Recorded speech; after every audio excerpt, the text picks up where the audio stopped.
to bear on this whole thing because it's like a recurring decimal. How do we get it to stop? Is it a question of leadership? Is it a question of good governance, creating of jobs, or is it a question of patronage? Because some say, is this patronage kind of politicking that happens in Nigeria that leads to these hoodlums getting up to go disrupt elections by and large? Do you agree with that? No, there's no one size fits all for dealing with incidents of electoral offenses. Remember, there is a whole chapter in the Electoral Act, I think chapter 7 or thereabout, that has to do with electoral offenses. So we have enough in our laws, but our attitude, you cannot legislate attitude. And what has encouraged the reoccurrence, even on a greater scale, is the impunity. So let me give you an instance. All these people were arrested. Lucky EFCC under its act can do the three. They can arrest, investigate, and prosecute. But for other electoral offenses where police will arrest, investigate, but will now transfer the case files to INEC for prosecution. That is a very untidy kind of legal framework. But I believe what needs to change in order is, one, we need improvement in our living standard. I'm sure an average American or average European will not give in easily to vote by because they have the basic needs. But here, because of the high level of poverty, people are easily inclined to take peanuts. I mean, the CDD voter education that was shown earlier, where the landlord was urging the tenants to go collect their 5,000. Nobody even gives you 5,000 in many rural communities. We are getting as low as 500, 200 naira. So what does that do for you? Is that mentality that any little amount goes a long way in solving their poverty status. But more importantly is breaking the culture of prosecution. When you have hundreds of people handed into jail after being successfully prosecuted, and there is a lot of media blitz around it, people will start to be circumspect. All right, the CDD also did release a report for these elections, which we'll take a look at much in a bit, but we do have Lanre Olagunju in our studios in Lagos. He's a fact-check editor for the cable online newspaper. Thank you for joining us on the program today. So tell us, from how much factual representation of today's elections have you seen across board? Is there anything that sticks out for you? All right, thank you so much. I think that in today's election, we have seen so much of a misinformation and disinformation in the social media space, most essentially. Many political office holders, many political aspirants and then their followers and then also influencers have engaged the use of misinformation to push out particular narrative that are not essentially correct or sometimes out of context, and it has affected in one way or the other how people consume some of this information. A good example is one that we saw yesterday, where a particular political aspirant in Lagos, here in Surulere, yes, there was a riot, so there was an attack on him. However, a very old picture where he was on the movie sets, was going around social media, and it was claimed that he was attacked in that particular way. We were expecting that in such a case, it would come out to debunk the claim and give clarity on the matter. But that didn't happen on time, and many social media users were really agitated, and that also led to fear. Larry, while we don't try to play down the need for fact checking, we also need to be careful we do not play down the incidents of attacks on citizens. The question I'd like to ask is, did you also fact check that there was an attack on his supporters, maybe not on him, and then bring it down to today's election? We all know that a lot of Nigerians and the electorate go to the social media to do a lot of following through, and they tend to run off with a lot of things posted out there. How do we ensure that this whole these incidents that are posted on the social media platforms are what they should be, and Nigerians are also kept in the right perspective of things? So I think that we all have to be responsible with how we engage the use of social media, both politicians, influencers, and young Nigerians who truly want a change also have to be very careful, also have to be very responsible in how we consume information on social media. The speed to retweet, to share, and to share information has led to an increase in disinformation and misinformation on the social media space. When people get information, it's, as fact checkers, we like to advise them to, first of all, pause. You know, you want to ask yourself a few critical questions like, who published this particular information? When did this particular thing happen?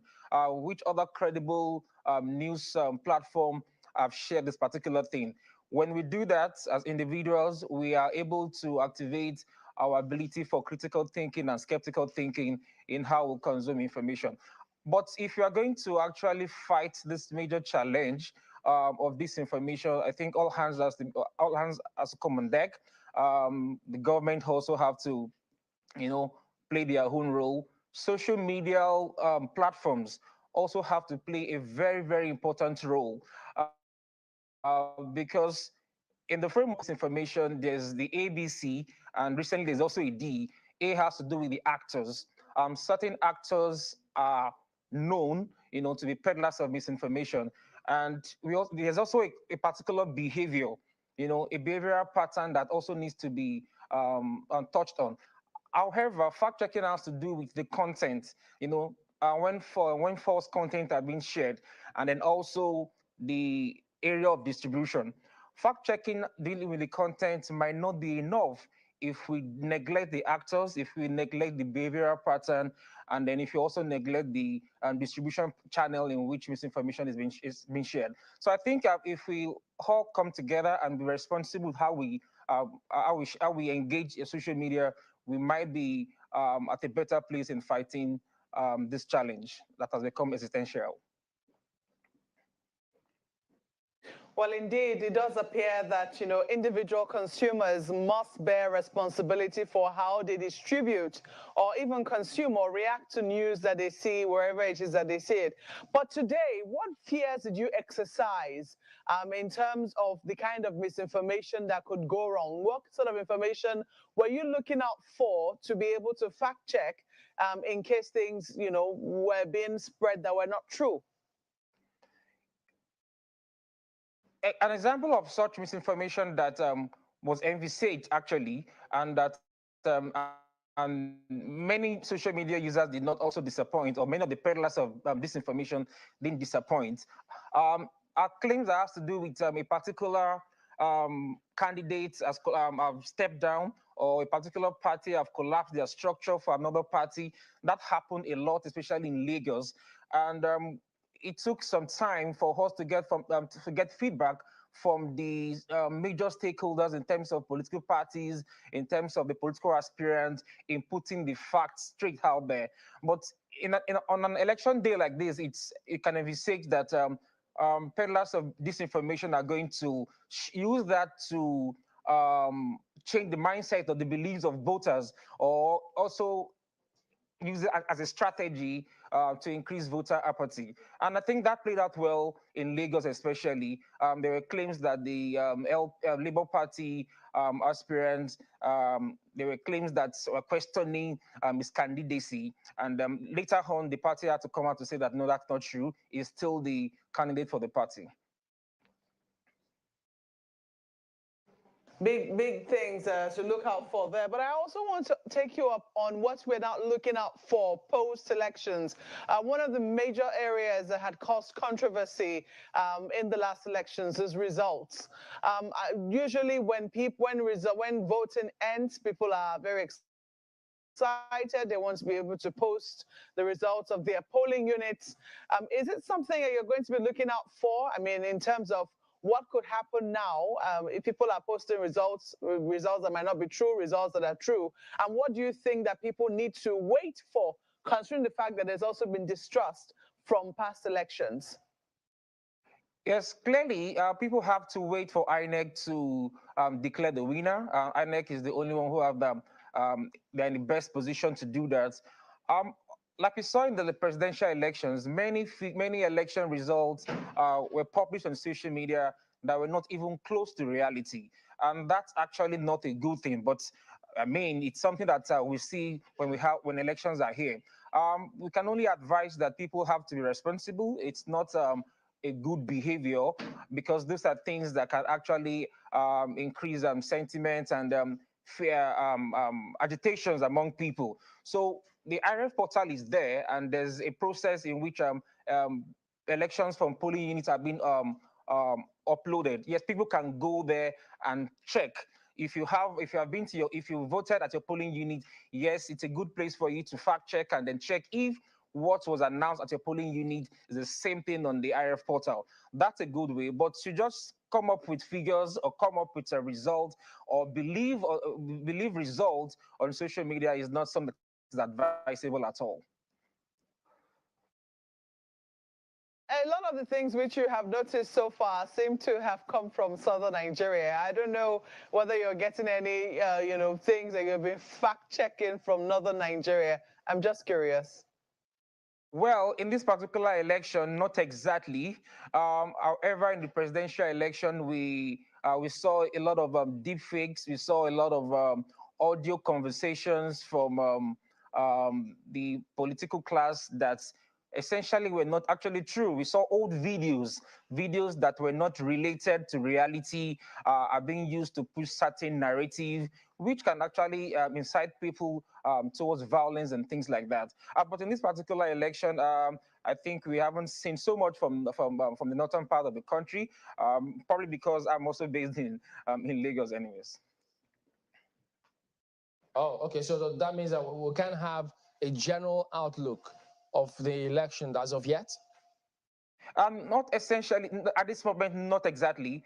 We also have the Nigerian fact checker coalition, who are also going to come up with a report towards the after the election, which will give us an overview of the kind of disinformation and misinformation that was shared throughout the election season. That will also serve as a reference point, so that in the coming years, we can also use them to study, to prepare, and to also watch out for how people consume the information, and how this information affects voters' behavior, voters' apathy, and what can actually be done to fight this particular scourge. In other words, you cannot exactly tell how much impact fake news is having or has on these elections, can we? Yes, like I mentioned earlier on, I think that even though I don't have the facts ready here, but I think that it has affected voter apathy, because when people hear that their candidate, or the candidate that they have decided to vote for instance, just step down for another candidate, that's just put a lot of voters out of it, and then they just stay back at home and do other things, and that's a major thing. That's a negative effect. It has negative effect on voters. We've also seen cases whereby old videos and pictures that were not related, have been used to push narrative that has to do with violence. And in most cases, when people hear that there's violence in a particular place, that affects or stop them from even going out to vote at all. These examples we have seen already, and that is established. So let me bring you to weigh in on this. I mean, Larry is just giving us some facts and that they've checked. But I'm bringing you in because you talked about the psychology of the Nigerian electorate, and how do we get to improve on that psychology in such a way that we improve our society, improve our processes, and improve our general well-being, so to speak? Again, 10, 15, 20 years ago, issues of social media, fake news, wasn't as significant in our electoral process as it has become today. And that's to tell you about the dynamism of our society. So the psychology also has to change. Again, I'm happy that there's a coalition of media organizations that are refuting fake news and misinformation and disinformation. Because, like Larry said, this has impacted in no small measure on the psychology of average voter. People, even the issue of the attack, supposed attack on one of the candidates in Lagos, that can raise emotions and may incite people to violence or a kind of reprisal attacks, when in actuality, maybe that's not exactly what happened. But here we are saddled with this social media as the biggest form of mass communication. Because even beyond the reach of traditional media, one tweet, one post on Facebook, or one post on Instagram can ignite reactions that will have deleterious effect on the entire country. And that's why when I went to Uganda to observe election in 2016, you know what the Ugandan government did? They shut down the social media when it came to the period of announcing election results. They deliberately shut down. I could not access my Facebook. All my social media accounts were, they were dormant for the period until about after 12 hours when the result was. And it's for a reason like this. Because Ogmokwe asked that question about the result management process. Right now, if you check your social media, and the people are already posting results, whether they are true or not. There are some results on IREV. No, the result on IREV is the authentic one, but not everybody has logged into IREV to check. But and people will pass on polling unit result as if it's the local government result or the ward result or the state result. So it's a catch-22 situation we have found ourselves with the social media and the ascendancy of disinformation, misinformation, fake news, and even hate speech. All right, gentlemen, we're winding down, but let me take a look at this. It's a statement from the Economic and Financial Crimes Commission about AFCC operatives attacked, injured by alleged vote buyers in Kaduna. Some reports came through earlier about that, but now the AFCC says operatives of the Commission on Election Monitoring Duty in Kaduna State today, March 18, came under attack at School Road, Ungwan Rimi, Kaduna, while attempting to arrest a suspected vote buyer. The team, working on intelligence on the alleged activities of one Kabiru Musa, who was seen in an amateur video allegedly inducing eligible voters by using his phone to transfer money into their account as they cast their vote, had mobilized to the scene to arrest the suspect. However, immediately he was accosted by the operatives, Musa became unruly and screamed to attract the attention of his syndicate members, who descended on the operatives using all manner of weapons that left some of them injured. It took great restraint for the operatives to ignore the unprovoked attack but insisted on arresting the suspects.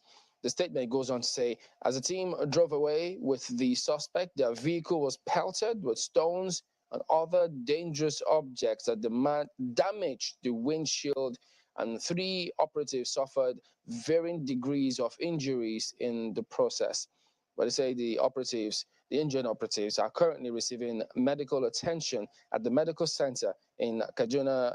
And so they did go on to say that the chairman of the commission did say he appealed to the public to desist from attacking officers of the commission, and such action will no longer be tolerated.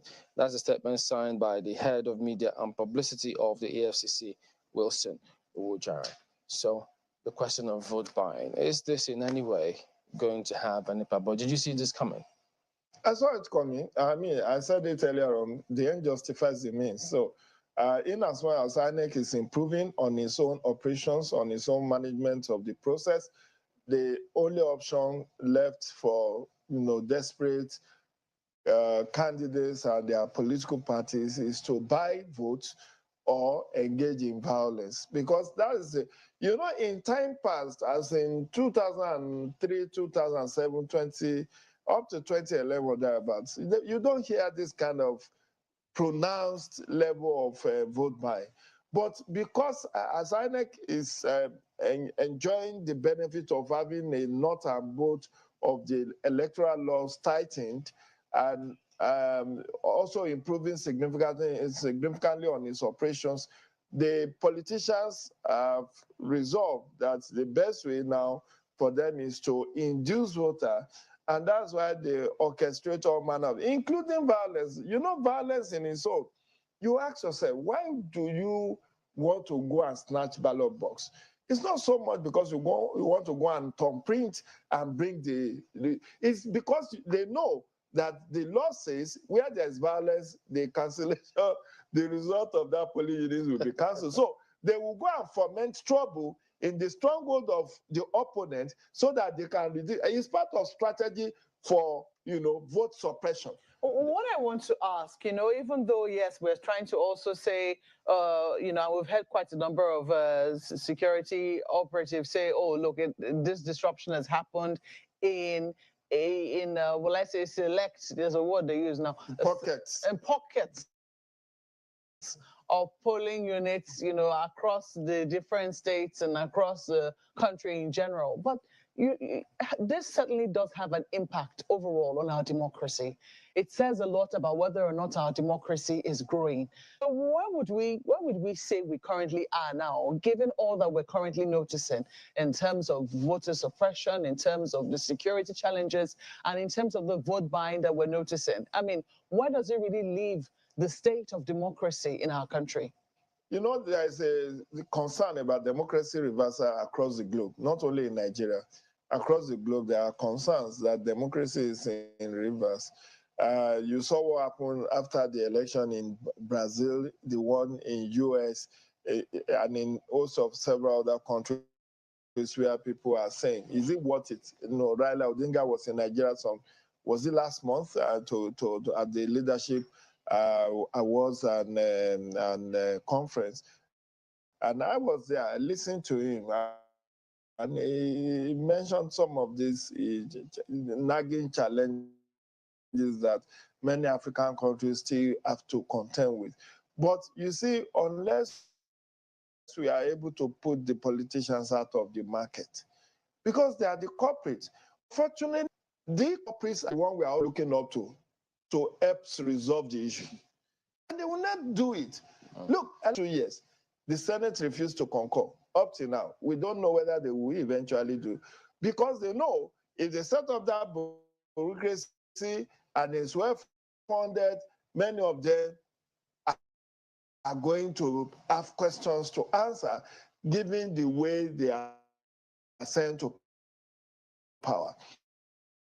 So a lot still is the only unfortunate thing is still in town. You will still prefer a democracy with all its warts and nuts, with all its imperfections.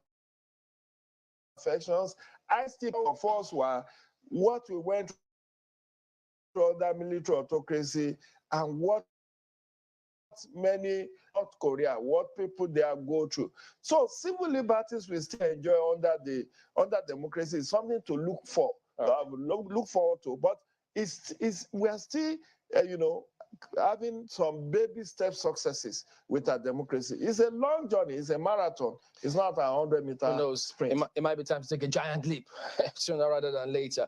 Well, we have to thank you for coming on, Jide Ojo, development consultant and Channels TV's election analyst, as well as Lanre Olagunju, who is a fact-check editor for the cable online newspaper. Gentlemen, thank you both for coming on today. I know Jide did talk about the spirits also. Is it rising to the occasion now? Or what the electoral law did say about such scenario? This is the clip that he was talking about that he saw circulating, wondering what was going on with a masquerade somewhere being seen to be doing this. You're wondering, what in the world? Oh dear. I'm sure that will make the headlines tomorrow. Goodness. But they have better confirmed, But I guess Mr. Olagunju will help us fact check this. Yes. And get back to us later. Well, thank you very much indeed. Well, we will be back in just a moment. Join us again.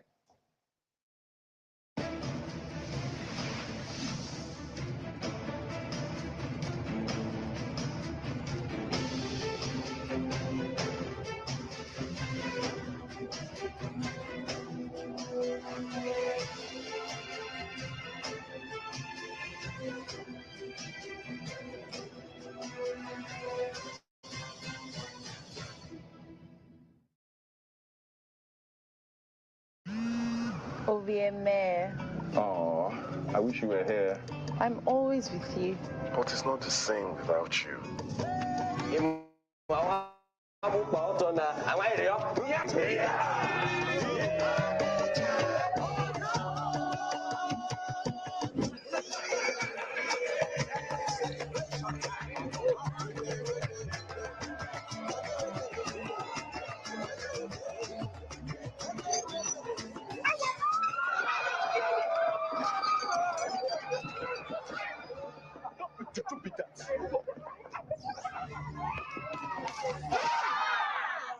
MTN 5G's amazing technology will change how we experience life and the internet.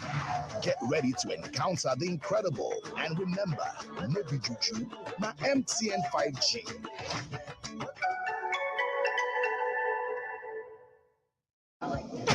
Ladies and gentlemen,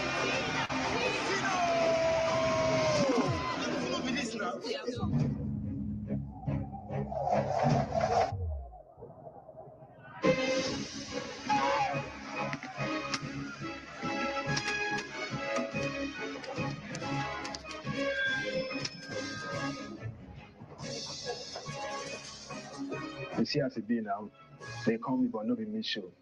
That's how some business owners will have a different name on their business account from the actual business name. Listen, don't let your customers be suspicious of your business. Sign up with business account with Money Points and get an account in your business name in minutes. Whatever it takes to make sure you have a business account opened in your business name, we'll do it as your sure banker. Open a bank account in your business name with Money Point. Reform is the umbrella association of the over 12 million Nigerian rice farmers. Through the administration of good and quality extension services, the Nigerian rice farmer has imbibed good agronomic practices, as a result of which the average yield per which used to be 1 ton as at 2015 is today 5 metric tons. This has resulted to the increase of the national production from 3 million per annum to 9 million tons per annum. As a result of this, today, Nigeria is the largest producer of rice in Africa. Since the beginning of 2015, or the beginning of Ankoboa program, Nigeria has officially not imported any rice into the country. All these successes could not have been achieved without the political will of Mr. President. Mama, them say we must pay before 12 p.m. You go get them. It's Momo. Simple and fast. Momo, better than cash. Dial *671# to start. Do you feel terrified when speaking before a group? Are you stressed when asked to present? Do you forget your points? Are you shy and need confidence? How do you give a speech with polish? Learn how at the School of Eloquence, the home of public speaking. Attend the public speaking masterclass or one-on-one coaching in Lagos and Abuja and boost your speaking confidence before any audience. To register, call 0906-781-5830 or log on to schoolofeloquence.org. School of Eloquence, teaching the world to speak. Are you looking to kickstart your career in engineering, computing, management, medical, or legal field? Look no further than Top Fate University in Patak, Akwa Ibom State. With a wide range of undergraduate programs to choose from, you'll be sure to find the perfect fit for your passions and goals. With scholarship opportunities and a convenient location, there's no better choice than Top Fate University. Don't just take our word for it. Visit www.topfaith.edu.ng or Email us at info@topfaith.edu.ng. You can also call us on 0805 347 5763 or 0813 735 7200. Top Faith University can help you discover, develop, and deploy your talent.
Yes, indeed. Welcome back to the 2023 Verdict Studios here in Lagos. Continued coverage of the governorship and state assembly elections. A quite incisive session with our colleagues there in Abuja, speaking to the need for collective responsibility of everyone to check fake news, among other, interesting aspects of their interview. We'll continuing from this side of the divide, and we have an update for you, specifically from Victoria Garden City in the Lekki area of Lagos. Our correspondent reports that INEC has postponed Saturday's governorship and state assembly elections in 10 polling units in the Victoria Garden City estate around the Lekki area of the state. INEC resident electoral commissioner, Mr. Segun Agbaji, says core members deployed as ad hoc staff were hesitant to enter the VGC estate as they alleged that they were held hostage in the February the 25th presidential and national assembly elections. This is an avoidable problem, totally avoidable. So I must debunk that insinuation that we are being entitled or we are being elitist. No, we have been organizing for at least elections 2015, 2019. We have a designated polling unit designated by INEC called VGC Park. And we came here this morning, as we normally do, to write our names down and get our numbers so that we can vote.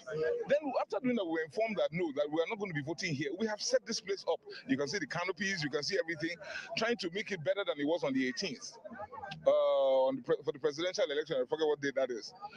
And then we were told that it's going to be happening at the gate. We went to the gate. We asked, what are you doing here?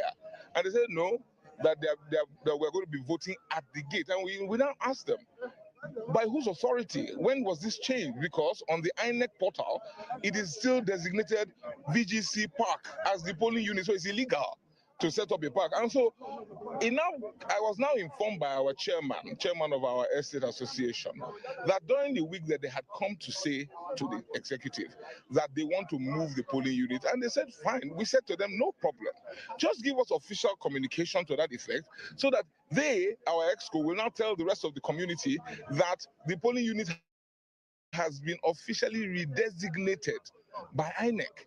Because we know we're not illiterate. We know that we can't just go to any location. They are designated locations. So they refused or failed or neglected to give that kind of notification to the association exco. And so the association did not bother to tell us that this is what INEC or INEC staff are saying. So when we came out this morning and were told to go to the gate, when we got to the gate, we told them point blank that we will not be voting at an illegal location. It's not about being elitist or about being entitled. If INEC will tell us officially and check now, it is still called VGC Park. We had an issue here during the last presidential stroke National Assembly election here, where claimed that they were held hostage about 4 a.m. in the morning. We're hesitant to come inside this estate again. So we sent a message to the estate leadership to say that this today they are going to set up canopies in front of the gate here. Unfortunately, we did that. We mobilized. People were here before 8 o'clock. But the estate people also claim that some people who are probably not part of the estate, who will probably destabilize whatever we are doing outside there, feel secured. So when they called me, I had to come here. Because on my way, some of the pressmen that have been following me, we passed down. We saw the military barrack outside. We saw people, military women and their wives and on duty coming out there to come and cast their vote. So we also felt that these people should be able to come and cast their vote where we put it. I had to confirm the commission about what is happening here. After due consultation with them, the further directive from the national headquarters that we should mobilize here tomorrow morning at 8:30 to conduct the election.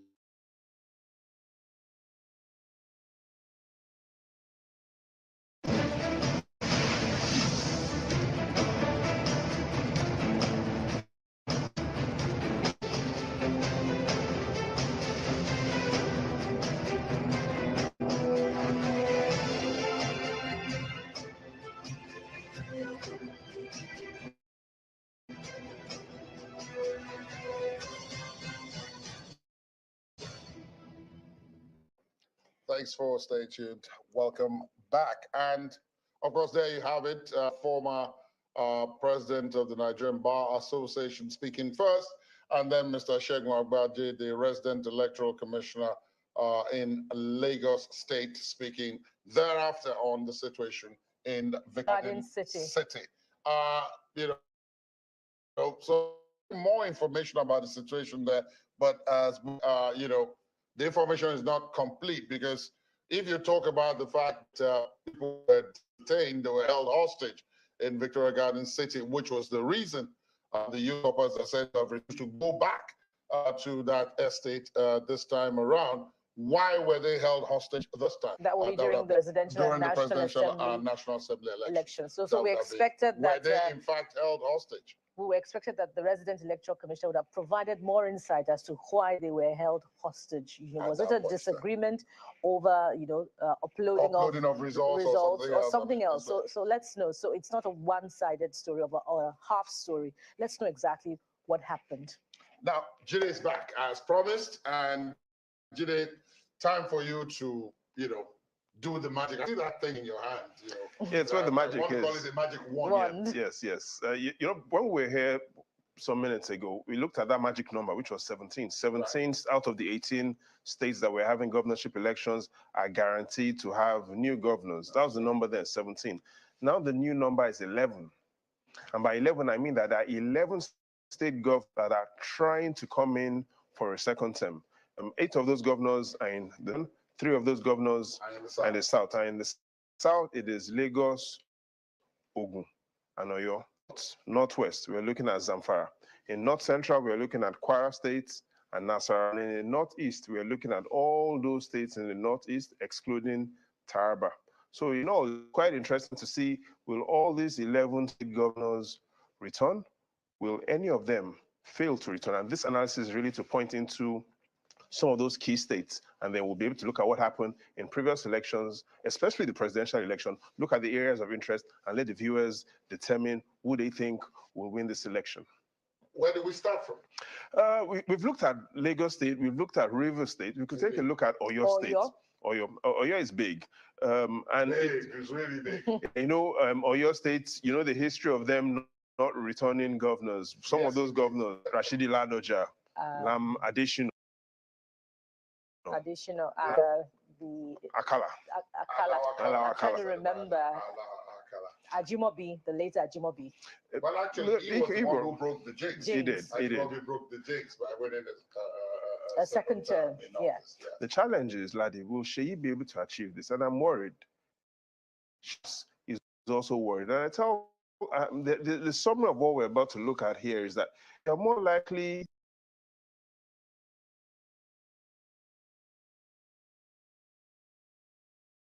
to find a short giraffe. There we go. Than for you to find a happy Sheyi Makinde. And I'll explain why. When this election happened, during the presidential election, Sheyi lost all the senatorial districts. In simple terms, Oyo State, Oyo North was won by APC, senatorial district. Oyo Central, the senator in Oyo Central is now APC. The senator in Oyo South, APC. Apart from this, out of 10 House of Representative members in now APC. In simple terms, all APC, all senators in Oyo State are now APC. The House of Representative members in Oyo State are APC, and Sheyi Makinde from the PDP is on the ballot. What do you think will happen? The challenge is, if you look at the PVC collected and look at where a majority of those PVCs, the PVCs are in Oyo South. Oyo South, 40% of all the PVCs in Oyo State and Oyo South, majority of those House of Reps members in Oyo South won their seats. The senator in Oyo South, of course, APC. But is there a way for magic to happen in Oyo State? Let's look at some of the areas in Oyo, where areas of interest where we think it'll be interesting for us to see the magic. And if we take a look at the areas of interest in Oyo State, and we clearly want to focus on which polling units will influence these results. If we take a look at the... Is there perhaps a second slide? The next slide. The next slide. Okay. On Oyo State, that focuses on the areas of interest. Will that be it? Wait, could this be it? No. And the next? There's another one. The summary is, overall, in Oyo South currently is where you have most of the...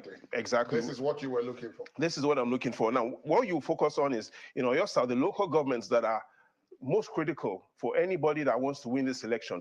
Ibadan, all dominated in Oyo South. Ibadan North, Ibadan Southwest, Ibadan Southeast, Ibadan Northeast. So clearly, for Sheyi to turn around the tides, even though he has lost the 3 senatorial districts, even though majority of the House of Reps members are now in the APC, this is where the magic is. Oyo South. If he's able to win Oyo South, it stands a chance. That's because Oyo Central is important, even though Oyo North is important. We clearly see that Oyo South, the PVCs are. Another important local government is Egbeda in Oyo State. No, which is in Central. So most of the big local governments are in Oyo South, but Egbeda is in Oyo Central. But however, do is whoever wants to win, either the APC candidate or the PDP candidate or any of the other parties, Labour Party, NNPP, every candidate to win Oyo South. All eyes are on Oyo South. Again, like Oyo South is where you have the largest local government, Ibadan. Ibadan Northeast, Ibadan Northwest, Ibadan Southwest, Ibadan Southeast. that is all the considered. The challenge is the APC won Oyo South in the senatorial election. The APC won Oyo South. They have most of the House of Representative members now in Oyo South. So he needs to show magic. He needs to be able to do something unbelievable. The voters need to really decide if they still want or do they want someone else. It'll be interesting to see what the results show, what's getting the final confirmation on election data from Oyo. Another interesting state is Ogun State. Another state where an incumbent governor is seeking re-election. States that we're having governorship elections. And like I said, there are 11 states that they're sitting governors that want to come back. 8 of those governors in northern Nigeria, 3 of those governors in southern Nigeria, and all 3 in the southwest. Lagos, this is one of the 3. This is one. But there's some good news for the sitting governor, and that's because when the presidential election happened, the APC won 341,000 votes. Not only did the APC win, Ogun West, the APC won. Ogun Central, the APC won. Ogun East, the APC won. So the APC won presidential, the APC won senatorial, all the senatorial, and across all the 12 House of Representative seats, the APC won 8. So APC has majority in the reps in Ogun State. APC won all the senatorial district in Ogun State. APC won presidential with a huge. Again, it will be easier for a fish to survive outside water than for you to believe that Dapo Abiodun is about to lose this election. It all looks good. How does this mean that we know who will win? No, it doesn't. If we look at the areas of interest that we think will also determine who becomes the governor, and if we focus on that, here's what you notice. If you look at the key areas where the numbers will come from, we see 2.2 million PVCs. Clearly, most of those PVCs, I see about equal number of Ogun Central. Ogun Central is where most of those PVCs are. But if we're going to look at what local government results are the most important, again, starting from Ogun Central, which is where most of those PVCs are, Ifo, Abegu South, Obafemi Owode, those are the local governments in Ogun Central where the citizens are interested in. Ifo, Abeokuta South, Obafemi Owode. In Ogun West, the big local government is Adodo-Ota. And in Ogun East, Shagamu. Across these 5 local governments that we have in front of us are the local governments where you have the high concentration of polling, high concentration of voters. Again, Ogun West, the local government to keep your eye on, Adodo-Ota. And I want you to speak to Adodo-Ota, but just hold the thought for a moment. Please don't forget it. Let's take this actuality coming in just now. The presidential candidate of the Labour Party, Mr. Peter Obi, has expressed worry over the poor turnout of voters for the Anambra House of Assembly election when he cast his ballot at Amatutu, Ward 1, Agulu in Anocha local government area of the state. The candidate, who is accompanied by his wife, Mrs. Margaret Obi, says the cause of voter apathy is not far-fetched, as the disappointment of the February 25 election has engendered loss of confidence in the leadership of the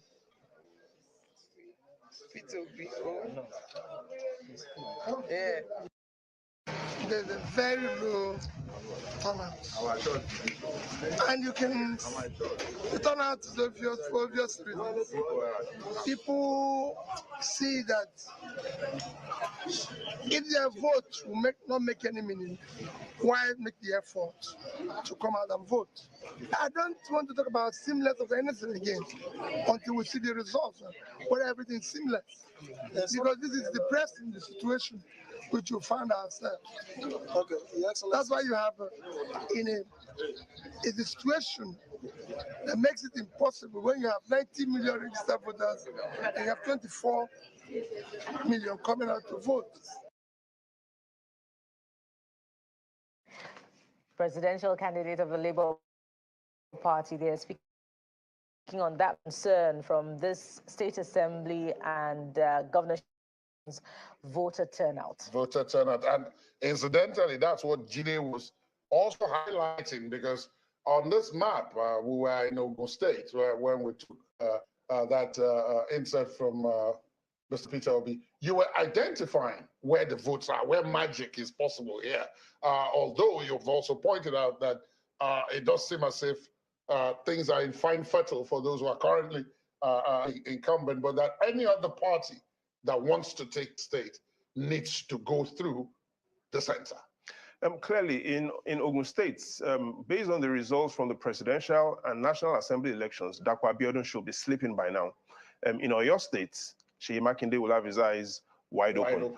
Dakwa Abiodun sleeping, like I restated, because in West, Central, and East, all three APC senators across all the 12 House of Representatives seats in Ogun, 9 of them controlled by the APC. However, we're not calling the results. We still see that the people will have to decide. We'll look at the results that are coming out. However, here are the facts. Adudota, Ogun West, the most important local government, 655 polling units.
Hey guys, so it's 8:30 a.m. and we're set up, as you can see, fully set up here. Everything is completely organized. All the polling units are here. But INEC has said they are not coming into VGC. They're going to set up on the express. Like, I don't understand. Why would we, you know, thousands of people in here to vote, and then you want us to go to the express? This has never happened before. They're saying they're not coming in. So please tag INEC. Tell them we're all set up. We're here. We're waiting. And they said, this is our polling unit. This is where we voted the last time. We've always voted here for years. You know, every election cycle we're here.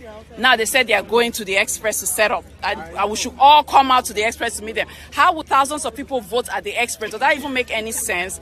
Please, INEC, please now. We thought we were not going to have any drama this time. Please, let's do. Naso!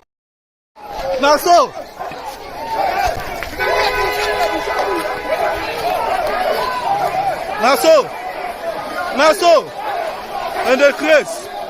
Naso!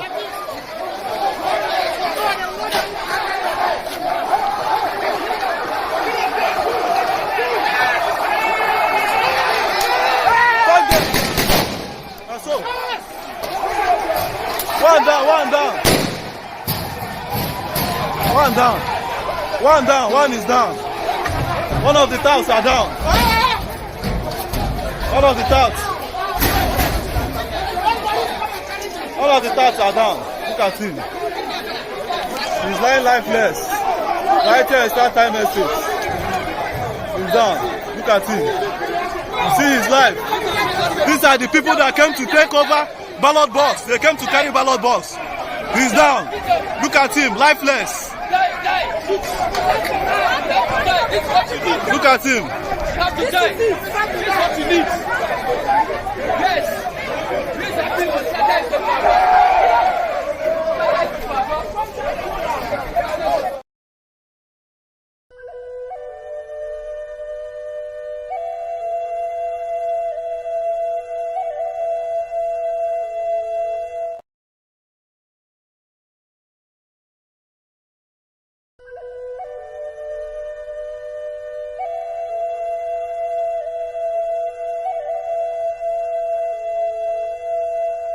Where is our Nigeria? Where is our Nigeria when one mudu of rice was 200 naira? Where is our Nigeria when Titus fish was 200 naira? Where is our Nigeria where a bottle of vegetable oil was 200 naira? Where is our Nigeria where a liter of fuel was 65 naira? Where is our Nigeria where our monthly salary can service for a month? Where is our Nigeria when $1 was 165 naira? Where is our Nigeria when we eat 3 square meal in a day? Where is our Nigeria when going to farm is not a prayer point to survive? We don't live in a Nigeria where we don't have peace of mind to travel by land and there is no money to afford a craft. Parents can no longer afford school fees. We are in the era when people go out and don't come back. Where we trade people for money. How long do we endure? How long do we survive? How long do we live? We need our Nigeria back! Give us back our Nigeria!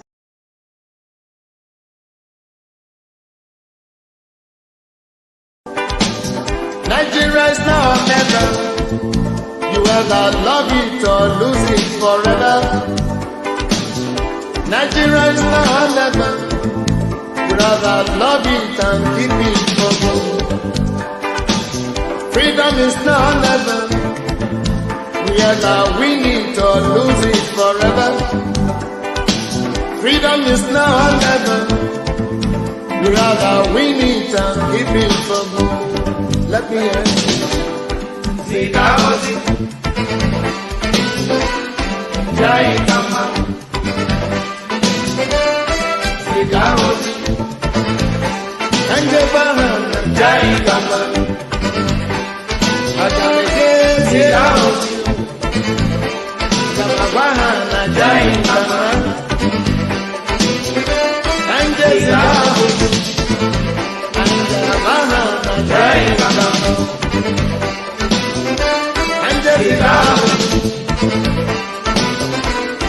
Jai Kama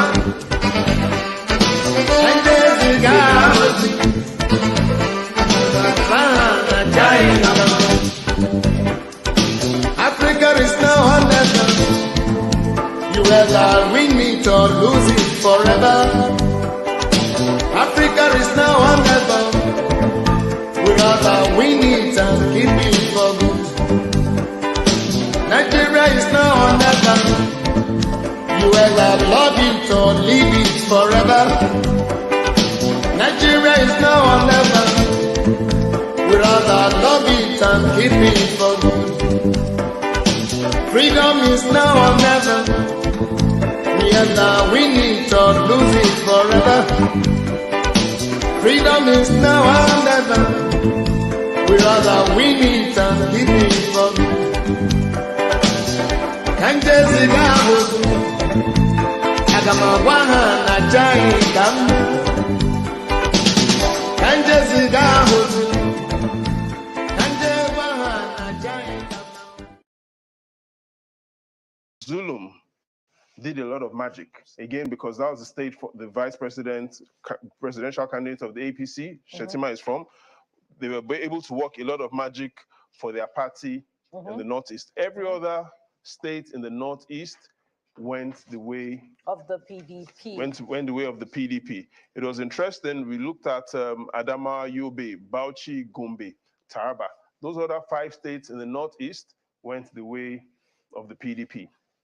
This time, before you go on that, because I don't want us to get into the middle of the analysis and then we have to pause. We've got to go now to Port Harcourt in River State, where we have the assessment of the incumbent governor of the state, Nyesom Wike, after he voted earlier on in the day. There he is. Let's listen. Obviously, they are discouraged. But for whatever it is, the number is still okay. You can't force people to go and vote. And I'm happy with the peaceful nature of the way the election is going. It means that the security agencies are doing what they're supposed to do. But unfortunate. Unfortunate in the sense that, yes, even if INEC had denied it, which is expected, I can tell you that the director of security in INEC, one day, he was the one who carried that out because Bagro Sabe is from Ogoni and the director of security is from Ogoni. So I don't want us to go into detail what has to roll, but for a director of security in such a sensitive commission to breach security is quite appalling. It's quite appalling. But we thank God that the national body, the headquarters have come out to deny it, and the security agencies have taken note of it, and they're working accordingly. For what I've seen, and I've not had any much complaint, I can say they've done very well. So it's not a question of percentage. All I would say that they've done very well. And they have improved more than what we had in 25th of February. Transportation, Mr. Rotimi Amechi is raising questions on the election.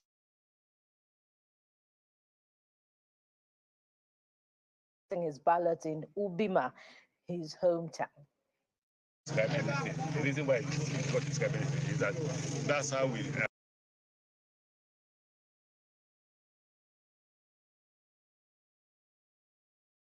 We praised INEC at the beginning of the election on the 11th, and it turned out to be one of the worst elections in the history of Nigeria. Now again, look at what's going on in Uganda. Total failure of governance in the country. Complete failure. In the sense that police is helping PDP arrest APC members, arrest SDP members. Gongs are being beaten about in the whole community, asking those who will not vote for PDP not to come out or they will beat people. Unlike before, dogs are beating people up everywhere. People have been arrested and nobody has spoken. The government has no right to declare anybody wanted whatsoever. People have been declared wanted. The IG is doing nothing. Nobody's doing anything. Complete failure. Now there's voter apathy. I don't know if it cuts across the whole country, but there's total voter apathy in Nigeria. I mean, River State. Nobody wants to come out because people are scared. Result sheets, some claim they are fake. I have no evidence whether they are fake or not. But you see, you really have to battle to make sure there's no violence. But you wonder whether it won't be difficult because you're not in every place. Here, you have to come out. I have to come out to tell my people, no, the result sheet may not be fake. Even if it's fake, take the fake result sheet to INEC. INEC is used to it. What we heard was that the mutilations in the last election, they have printed a new result sheet in which they have removed all those mutilations. That's why they find it difficult to upload. So now they can upload because they are now doing result sheets. INEC is a total failure, a complete failure. Okay, the exercise for today, how do you describe it? That's the point I'm making. What I just told you is what is happening everywhere. It is not as if yes, you may come into Ubima and Ubima is calm because everybody believes in peace. And obviously, since I come from here, since I come from here, there will be total calm and peace for people to vote. The other scheme here was when they suspected that was fake, and we told them whether the result sheet was fake or not. Anybody vote, carry the fake result sheet back to INEC. I'm not the president. Advice, I said. What advice? I've spoken to everybody concerned on this issue. Spoken completely. There are those of us who oppose the reappointment of Mahmoud. Former Minister of Transportation, former Governor of River State, Rotimi Amechi, and before him, the incumbent Governor of River State, Nyesom Wike, speaking about the conduct of today's elections. And it so happens, Jide and us were talking about Borno State. We're in the middle of talking about Borno State, and there's this news out of Borno State. 3 weeks after the Monday market fire that destroyed property and claimed 2 lives in Maiduguri, 2 markets in Gamburu and Biu have also been razed down, destroying property worth millions of naira. According to the Borno State coordinator of the National Emergency Management Agency, Mohammed Achil, who spoke behind camera, the Gamburu market fire started at 2 p.m. and the source of the fire is yet to be ascertained. Gamburu market is the largest food and perishable goods market in Maiduguri, situated around customs area in Jared local government. The Biu market in southern Borno was also gutted by fire in the early hours of today. At the time of this reporting, the fire service, road safety, Nigerian Air Force, Army, and the NSCDC have all mobilized to put out that fire.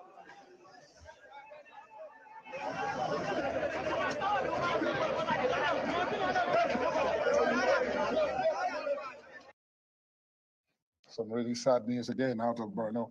3 weeks ago, almost around this time of the presidential and National Assembly elections, at that time, it was the Monday market that was gutted. And now, this election, there's 2 more fires, 2 more markets. But let's return to Babajide. We were in the middle of talking about Borno and what today's results might look like. Please. Fire in Borno, market for votes. The market for votes based on the National Assembly elections, APC won the 3 major senatorial districts across Borno. Borno State, like I said, was the only state across the 6 states in the Northeast that during the presidential election, the APC won. We do not expect much surprises from Borno. However, what are the areas of interest that we will be focusing on as the results come out in Borno? We know that 2.4 million persons picked up their PVCs. Most of the persons that picked up their PVCs living in Borno Central. Which are the key local governments in Borno Central? Maiduguri, Jere, Bama, Goza, and we're also keeping an eye on the local government from Borno South, Biu. Incidentally, 2 of these local governments, Jere and Biu, are where these fires happened. Because those are the areas where we see a lot of activities, commercial activities. Those are the areas where the traders live. Those are the areas where a lot of families residing. Also, because of all the insecurity challenges that were previously in Borno, a lot of people settled, focused on in Borno Central. We saw a lot of security challenges prior to now in Borno North, bringing families to Borno Central, and we see a high population density in Borno Central. Again, that is why we see a lot of the PVCs in Borno Central. More than half of the PVCs in Borno State are in Borno Central. Overall in Borno State, the only state that the APC won across the 6 states in the Northeast, 3 senatorial districts in Borno State, all controlled by the APC. So the highest concentration of votes are not necessarily in the areas where you have the highest concentration of polling units because of the insurgency, but you find them in the commercial centers that you have highlighted, for instance, Jere and Biu. That is correct. That is correct. And in Borno South, it is Borno South in Biu and the others in Borno Central. We've got 2 minutes to look at the last state. Taraba State. Taraba State, interesting, 2 out of the 3 senatorial districts won by the PDP. PDP won in the presidential election. It will be interesting to find out what exactly will happen in this election when the results come out. However, we know the areas and we know the local governments that we're expecting the big numbers to come out from. If we focus on those local governments where we're expecting big numbers from Taraba, 1.8 million PVCs picked up in Taraba. Most of those fairly distributed. The North has a bit of an advantage when it comes to PVC and polling unit concentration in the North. The key local government to watch out for when results start coming out from Taraba is Jalingo. When we're looking at the capital. Which is the capital. When we're looking at Taraba Central, the key local governments, Gasol and Sadona. So if you're living in Taraba Central, those are the 2 local governments we're expecting big numbers from. And from Taraba South, Wukari, and from Taraba South, Wukari is the key local government that we're expecting to influence this result. Overall, what we've seen is some big numbers. Yeah. Elections are happening in 28 states. On one hand, we've talked about those 17 states that are guaranteed to have new governors. What we've looked at as well now are the 11 states that sitting governors are want to return. But above all, this 28 states is to understand that when these elections happened during the presidential election, the NNPP won 1, the Labour Party won 8, the APC won 9, and the PDP 110. We've done this analysis to find out, will history repeat itself, or will we see a dramatic change in the results once INEC declares the results? The summary overall, what I've noticed with this election is, prior to now, we've heard that saying where democracy is about the majority having their way and the minority having their say. But this time around in Nigeria, what is going on is the minority are having their way. And the majority are having their say. Nice way to wrap it up, Babajide Ogunsanwo, as always. Thank you so much for this analysis of a very compelling argument. The 2023 verdict state elections will be going on break, Buki. Yes, at this time. We thank Jide for being with us. We'll be taking a break, and then when we come back, our continued coverage of this governorship and state assembly elections will continue. Please stay with us.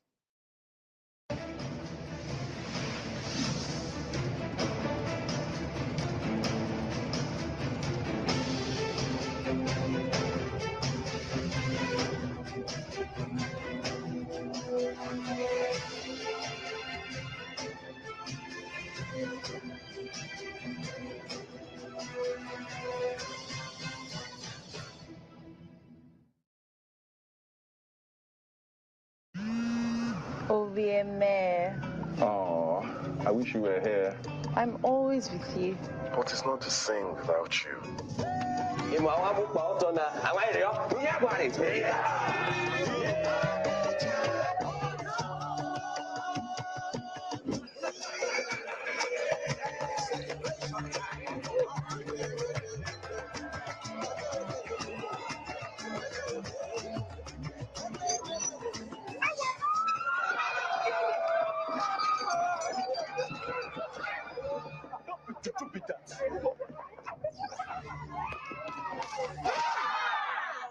MTN 5G's amazing technology will change how we experience life and the internet.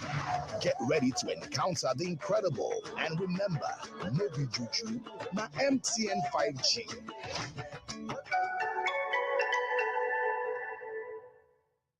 My name is Architect Adeyemi Makinde, Project Director, Adron Homes and Properties Limited. I'd like to introduce to you our latest housing product, the Oremi series. This product is designed with a concept of encouraging communal living amongst residents living within the same environment. We have the 2-bedroom bungalow units called Oremi, 3-bedroom bungalow units called Oremi Atata, and we have 3-bedroom duplex units called Oremi Gongon. Join us and key into the Oremi series today.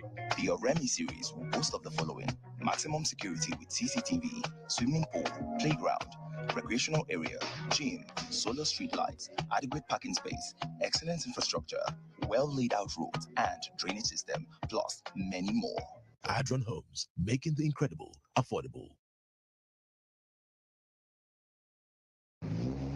This our landlord and his wife happy fight for Africa, sha. Chai, no mind the man with that in nose like our Market Square Junction.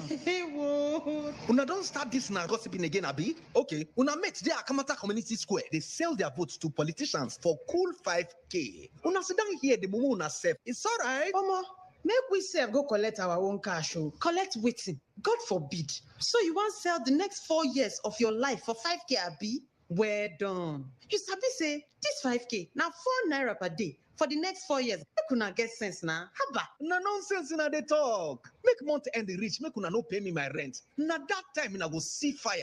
Make una no dey listen to people like this landlord. Oh. Election no be business. Now your civic duty to your country to help elect the correct leaders them. We go fit create better life for us and no go get future for our children. Make you no sell your vote. Cause if you sell your vote, now your future you don't sell be that. This message now from the Center for Democracy and Development, CDD, with support from the MacArthur Foundation. Good afternoon, Oga. Now you be the landlord. Yes, Nami. Oga landlord, me go need one room for this your house. So. Okay, sure you get work where you dey do. Yes, I be nurse. You know go dey owe me be that now. Now how much be your rent, safe? Not just 90,000 naira. Wait, this guy, where you come from, Seth? Oga, I come from Akamata. Akamata, no talk am again. My spirit and Akamata people no dey ever join. Okay, wetin happen now? Come over for my compound. Na so baba thing na people sabi do for that Akamata. Come over for here. Haba, Papa, wetin this innocent girl do you now? Now people like you, they spoil Nigeria, Papa. I think you don't see am now. My people they talk say jollof rice wey dey for bottom pot today. Go dey top of cooler tomorrow. As I take need you now, so you self need me. Because now one mama we get we be Nigeria. Make we love ourselves. Because now only together we go fit make our country better for us and our children them. One heart plus one love equals better Nigeria. Now the Center for Democracy and Development, CDD, with support from the UK government, they bring in this message. Mama, them say we must pay before 12 p.m. You go get them. It's Momo. Simple. Momo. Better cash. Dial *671# to start.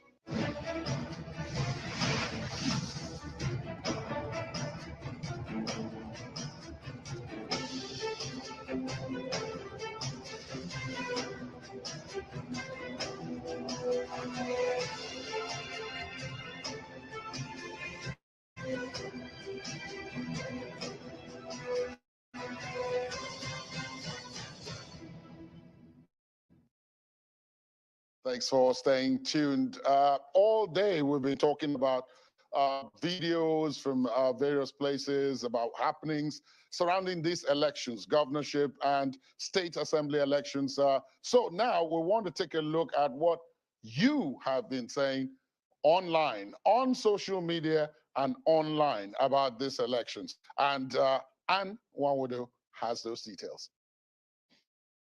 Hello and welcome to the social media segment on the 2023 verdict on Channels Television. Thank you for joining us. I'm Anne Nwawodo. Well, on this segment, we bring you some of the discussions on social media and, of course, the messages we give our viewers. So again, welcome. So we take a look at some of the incidents that today at the governorship and state houses of elections across Nigeria. And let's begin with this video of what I'll call the modern day town crier, riding in a car, ringing a bell, asking people to come out and vote very early in the morning.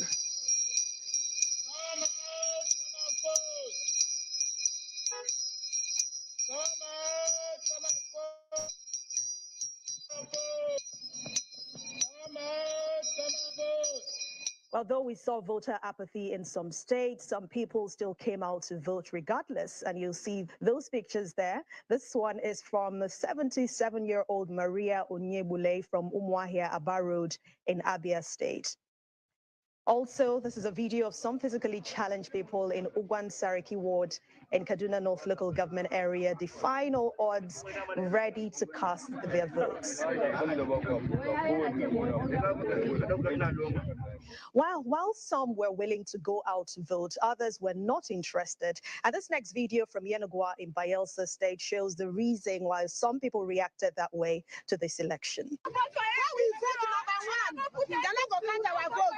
That's what we vote for. They go promote and they go put another person. That's what we don't need. None of the put. Instead of that one, we market women, we don't go vote. Several hashtags have been trending since morning, from hashtag enough is enough to hashtag election results to hashtag VGC.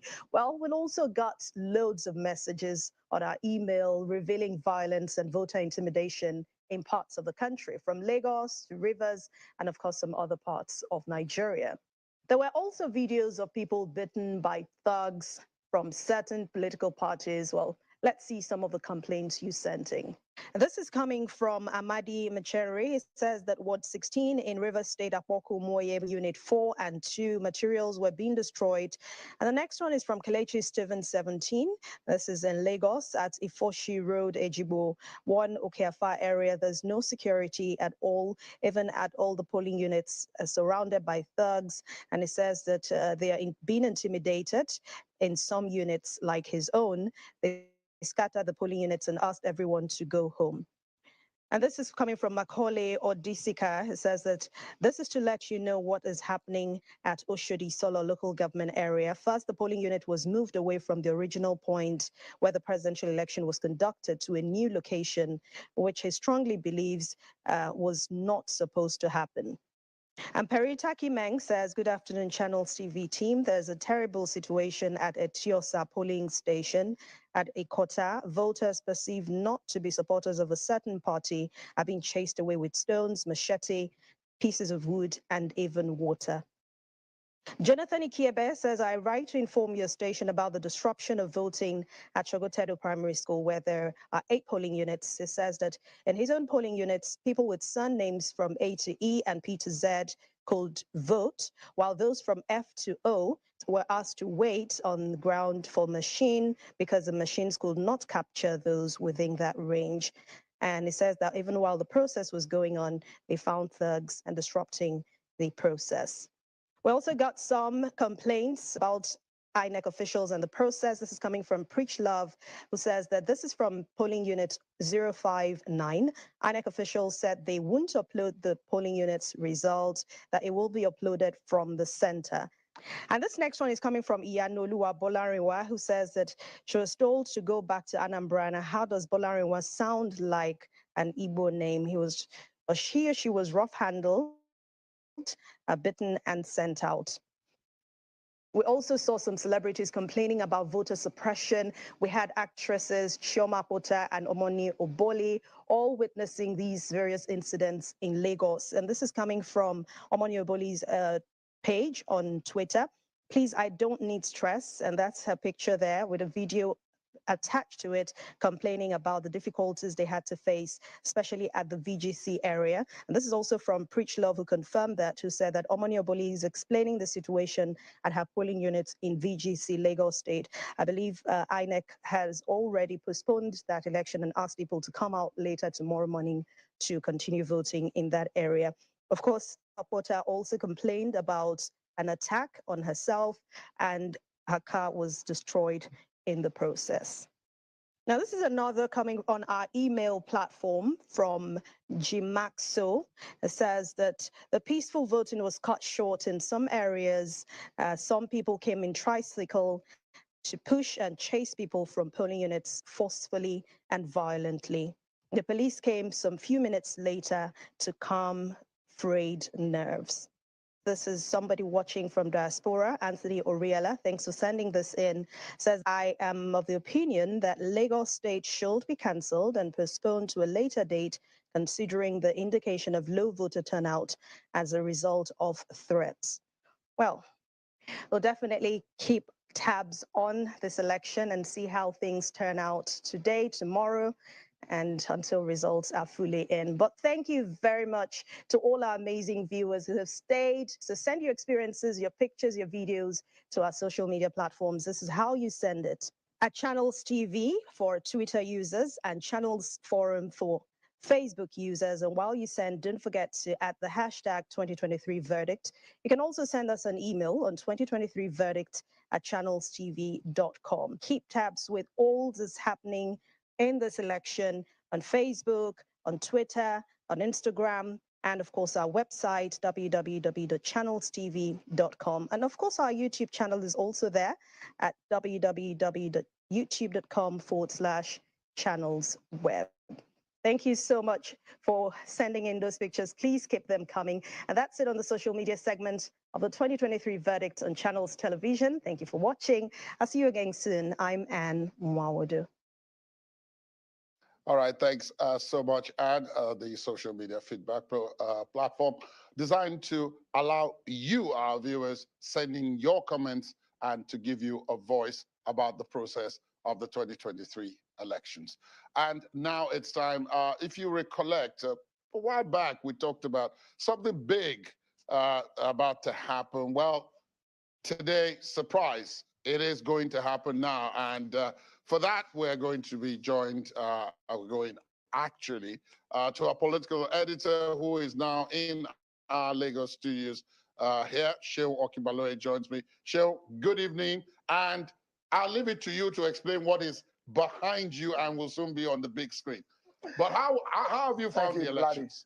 No, fantastic experience. I always say this, that elections are the festivals of democracy. I mean, it's something that should bring a lot of excitement because you have the opportunity for once to be able to exert your energy and your opportunity to change, to hire, to fire, to rejig, whatever you may call it, to retain whoever you want in government. And your role as citizen is plays out during elections. So this is what we see play out. And don't forget the situation where Nigeria, use a lot of money for elections. You expect a lot to come out of that process. So it's exciting, especially being back in the city of Lagos to cover elections. Yeah, covering elections in Lagos comes with a lot of energy. Indeed, indeed it does. You guys got a lot of energy in this city. We did. So, I'll leave it to you to unveil what is right behind you. It's big. You've said it's big. We all agreed it was big, and tonight is tonight. So, please go ahead. Thank you so much, Ladia, and it's good to be back here. So, thank you so much, everyone. And this is a continued coverage of the 2023 verdict. State elections on China's television. China's television's robust coverage of the 2023 elections. And now we're focused on the governorship and the state assembly elections.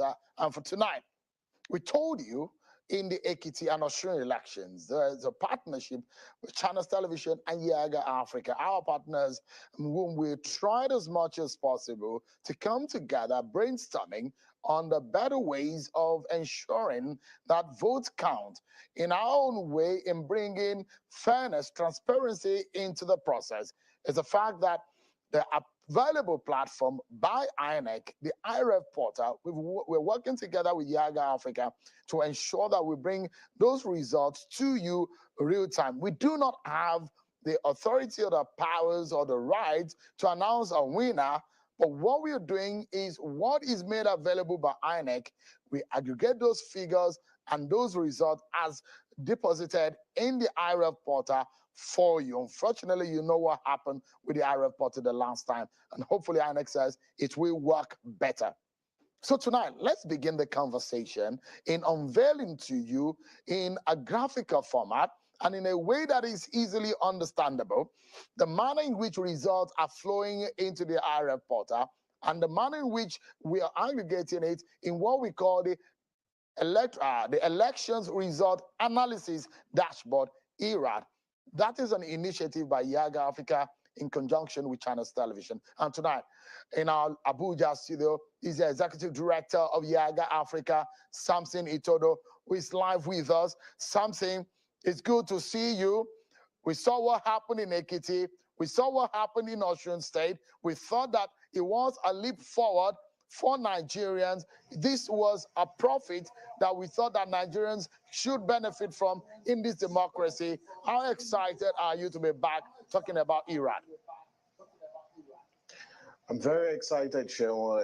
Just that you are not here in the studio. We're in two separate locations, but it tells you the beauty of technology. And this entire election results analysis dashboard is built on technology.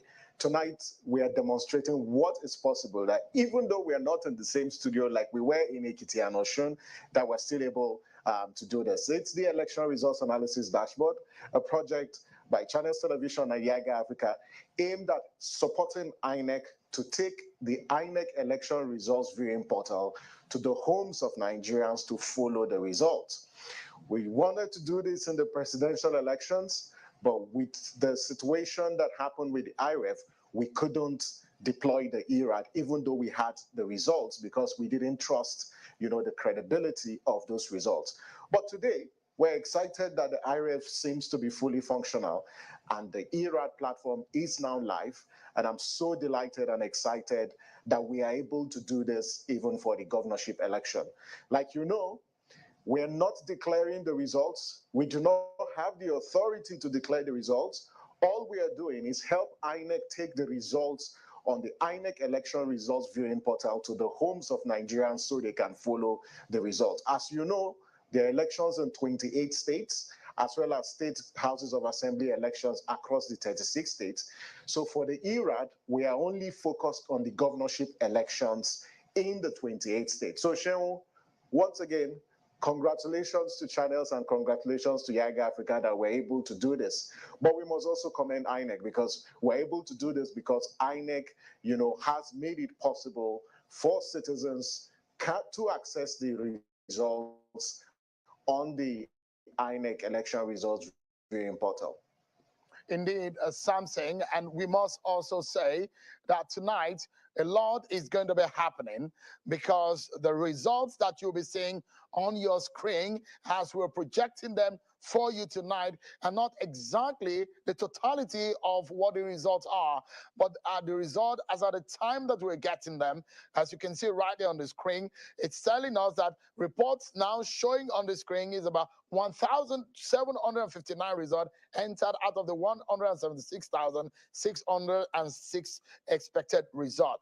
And so what happens then is that the culmination of the results that are being reported or posted or deposited or taken into the IRF portal is giving us a sense of how the map is shaping out in the entire Nigerian map. And in a moment, we'll be delving into details of all of this. So Samson, let's again talk about what this portends for our democracy. I know that it took a lot of effort for both organizations to sit on the table and to be able to make this happen. But in the first place, we really need to let our viewers understand that the Beavers, which is called a game changer to Nigerian election, is really coming to playing that role. But also, like a Siamese twins, the IRF portal is supposed to help the Beavers show its transparency. But in all of this, something, give me a sense of how the journey in Nigeria elections have come and how far we have come in our election history and in the trend of how the journey has become in INEC. There was a time that elections in Nigeria at a total sham, and people don't believe in it. It's come a time that we thought that there's a seeming credibility that is coming into the election, and gradually we're getting some sense into how far we can go in making our election transparent. So all of this tonight we're going to be showing for you, but I'm not going to be doing all of these alone. We also have our ERAD analysts. One of them is Kolawole Johnson, who is China Television election consultant. Thank you so much, Kolawole Johnson, for joining us. But I must ask you, how do you feel about the opportunity Nigerians have on a day like this to get a sense, the waiting game that we always see in our election? How do you feel when this kind of opportunity is presented to Nigerians, for example?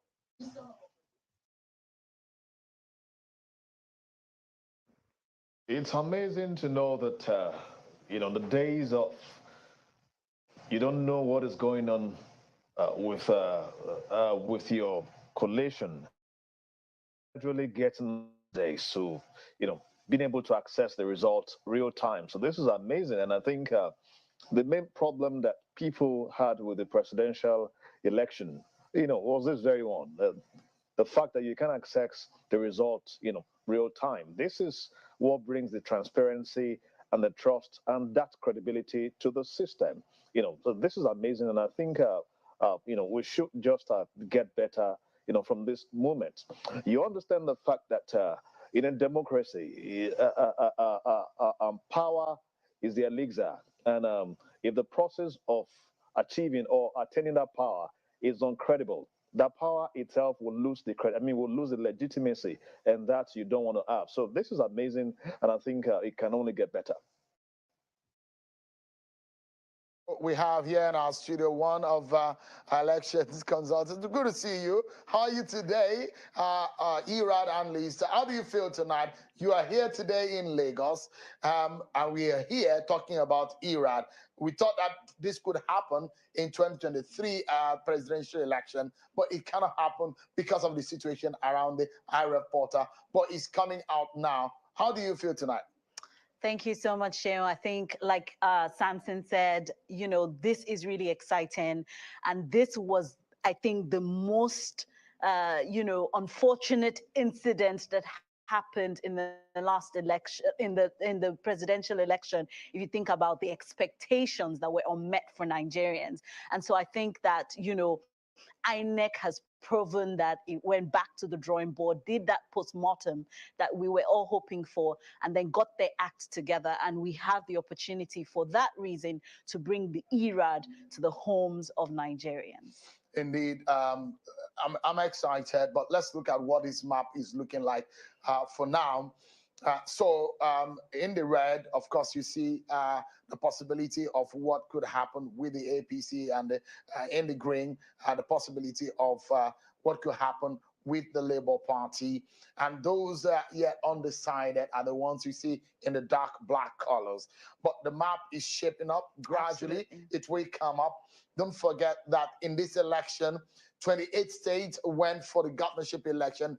36 states of the Federation also had the state assembly elections, and the FCT did not have any election. But then tonight, we'll be talking more about all of this process and what we can project for you based on what has been deposited in the IRF portal and what we are expected to see in the aggregation of the result. Let me go back to Samson Itodo in our Abuja studio. Samson, with all of what we see that's played out in just a space of how many weeks? 2 weeks or so, there seems to be a whole lot of crisis, chaos that we saw. But indeed, the expectations are that everything will come to fruition. But at the end of the day, the expectations of Nigerians are that they're able to get the result. One other area is the fact that they wait a long period of time to see this result announced, but then what this process is bringing to bear is that you do not have to wait a long time again. ERAD is supposed to help you, keep you up to date with this. Samson, tell us more.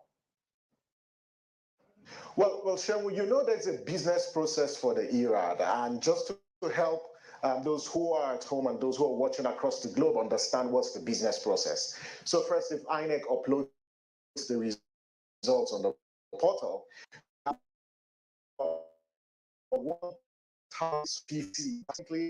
in the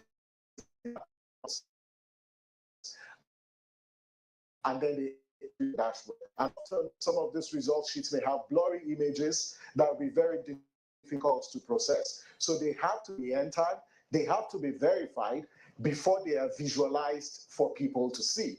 And so some results may not make it to the dashboard because due to the nature of the images.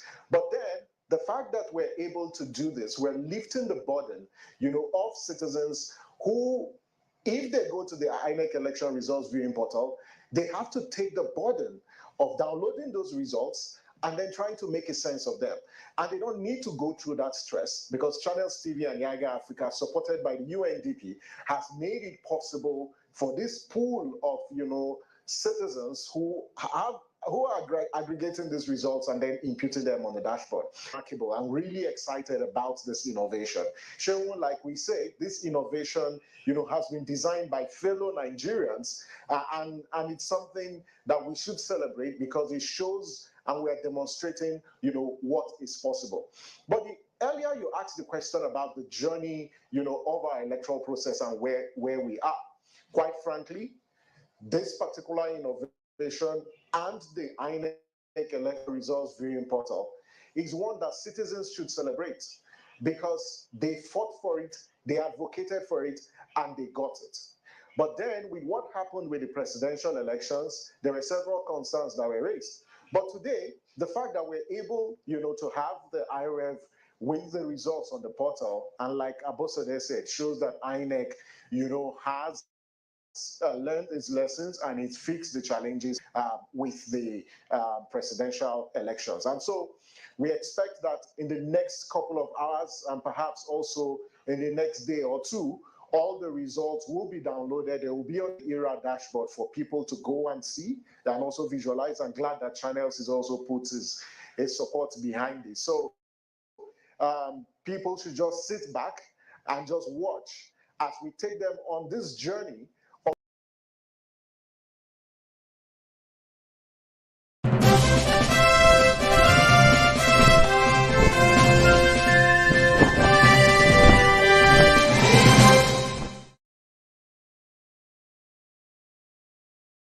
That's the point I'm making. What I just told you now is what is happening everywhere. That's the point I'm making. What I just told you now is what is happening everywhere. It is not as if you're saying, coming to Ubima and Ubima is scam, because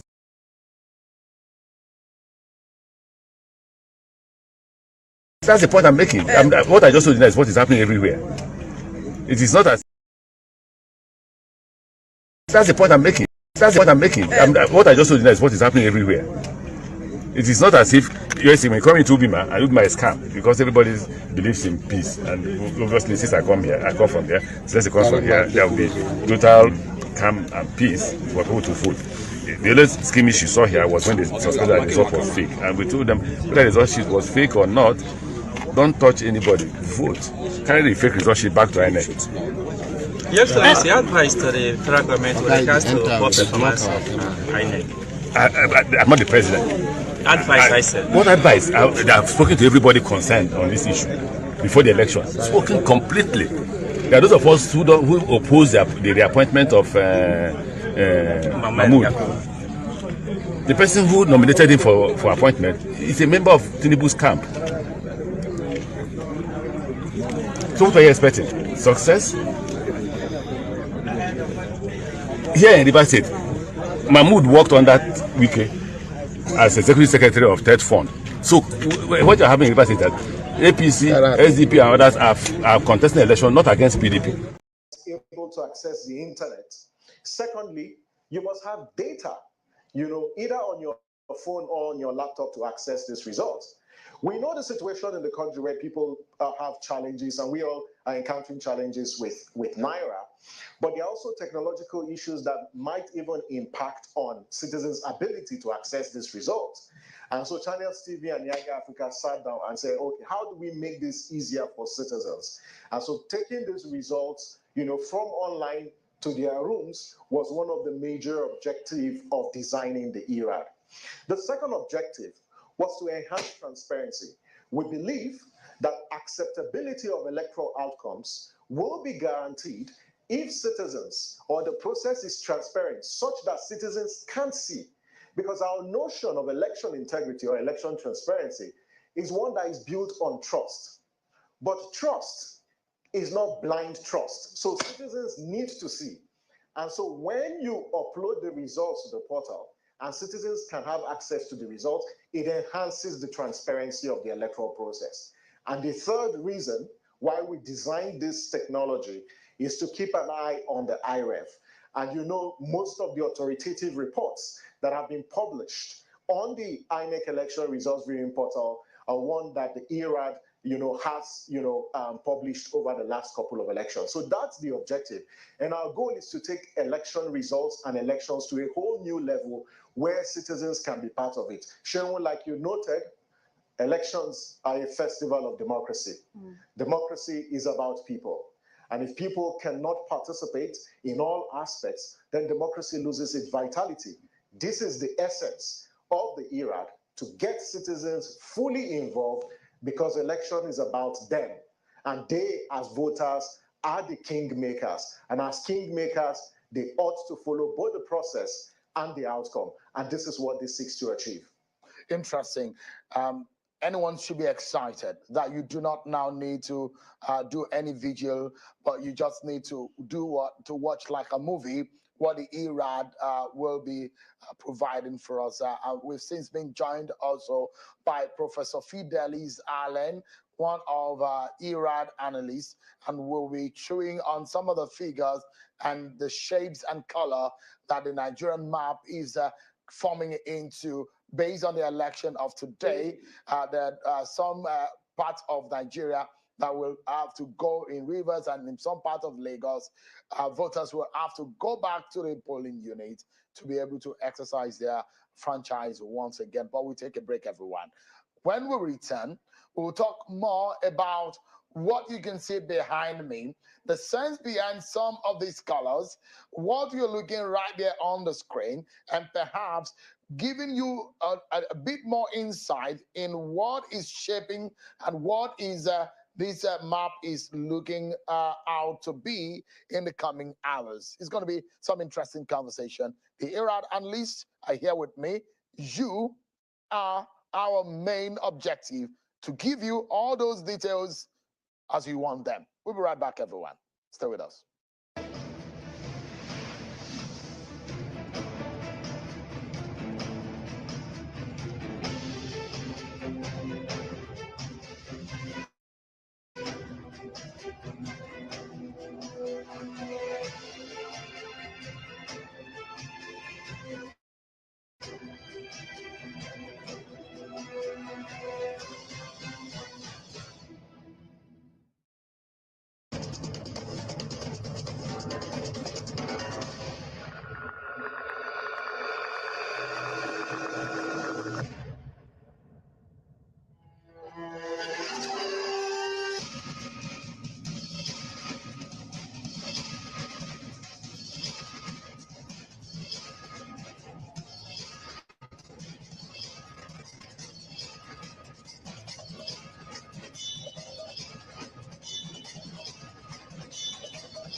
everyone, for staying with us right here on Channels Television. And we are right in the mix of things in the ERAD analysis we're bringing for you. Samson Itodo, the executive director of Yaga Africa, is with me right in our Abuja studio. Something, let's get into it.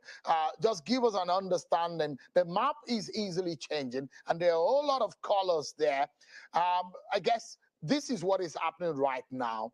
The political parties, by their colors, based on the result that is landing in the IREF portal, the colors are changing, and it might be mobile and dynamic in the coming hours based on the results that come in, isn't it? That's right, Sean, you're accurate. So what you see on the map, it's just reflective of the number of results that have been entered into the INEC, into the election results analysis dashboard. So for the states where you see red, it indicates that the All Progressive Congress seems to be dominated in those states. The states in green are states where the PDP, the states that you see in black, yes, on your screen it's gray, but here it's black.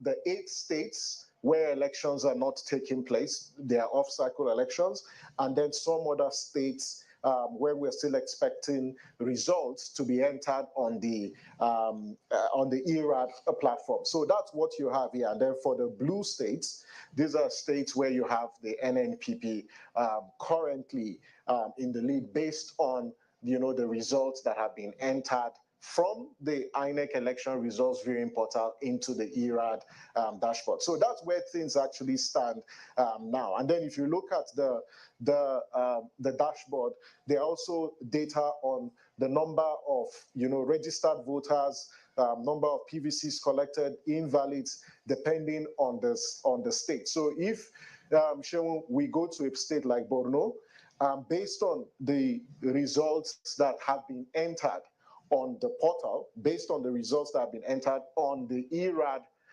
dashboard. This is what it looks like, both for the APC, for the Labour Party, the NNPP, and the PDP. So far, based on the results, these are provisional results. You have 49% for the APC, and then the PDP comes second with 46%. Again, these are provisional results. They are not the final results. And like you mentioned, Cheryl, the maps will change as the results come in from the INEC election results viewing portal into the ERAD platform. So that's what you have for Borno. So if you go to a state like Bauchi, this is what you also have for a state like Bauchi, where the PDP currently leads with 57% and followed by the APC with 35%. It's important to stress that these are based on the current results that have been entered on the ERA dashboard. Over, Sheryl. Yeah, absolutely something. So let me because this is a journey that I'm going to help you out in getting a sense of what is happening. So this is the trick.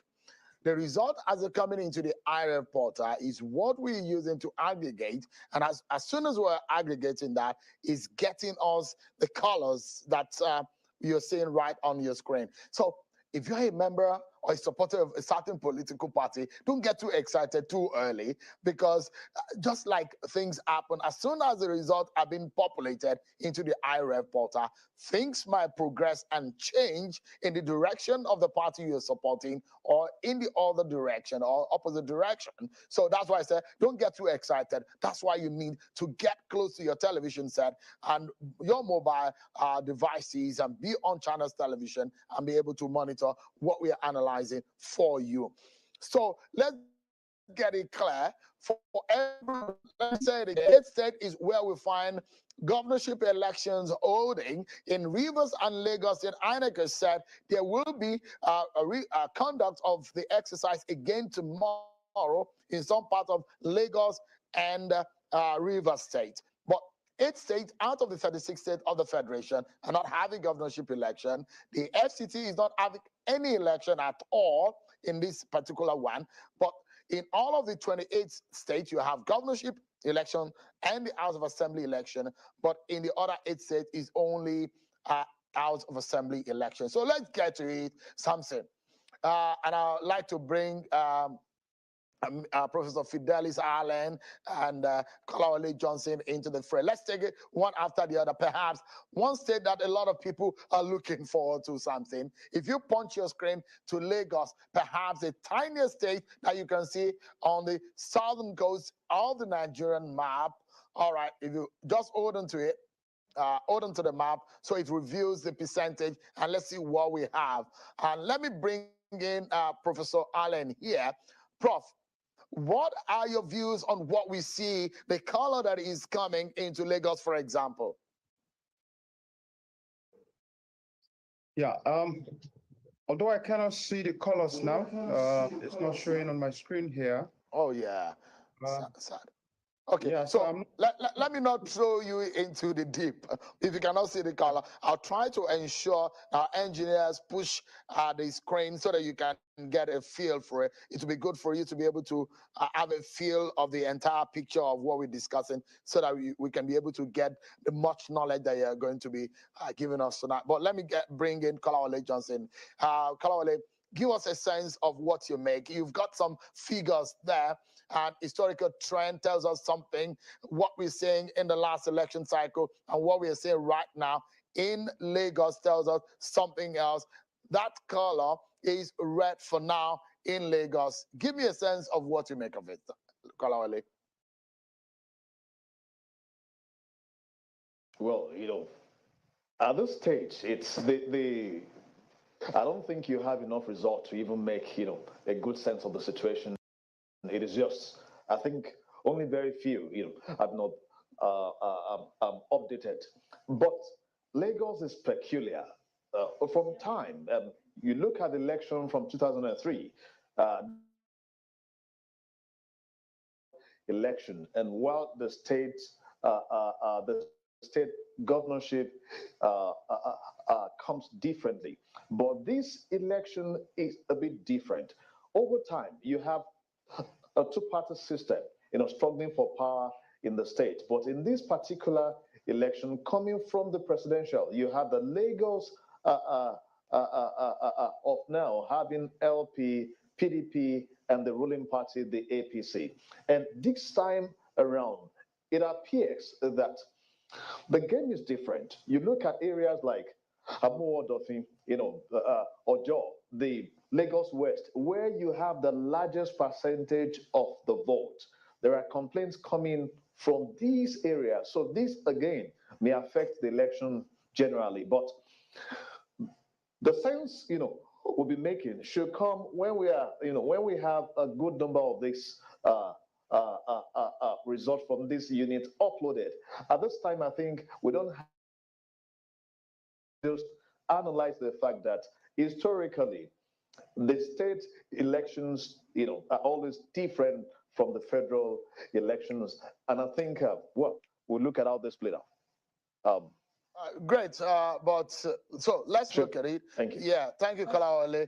But if you look at it, yeah, you look at what we can see as far as the eyes can see. The total registered voter in Lagos, over 7 million. But the one that is valid as far as voting is concerned is the number of PVC collected. So what we have at the moment, which we were talking about now, the percentage of votes that the result that we have that is giving us the red in Lagos is what is showing on the political parties that is carrying it. 33% for one, 61%. But you are in Lagos. Give me a sense of the intensity of the race in Lagos, what you saw, those kind of conversation that trailed the election of today. And in fact, we understand that in VGC tomorrow, INXS, there will be a conduct because of some of the controversies there. So, Shane, I actually went out to vote today. And I have to say, in my area, it was very peaceful. It was quick.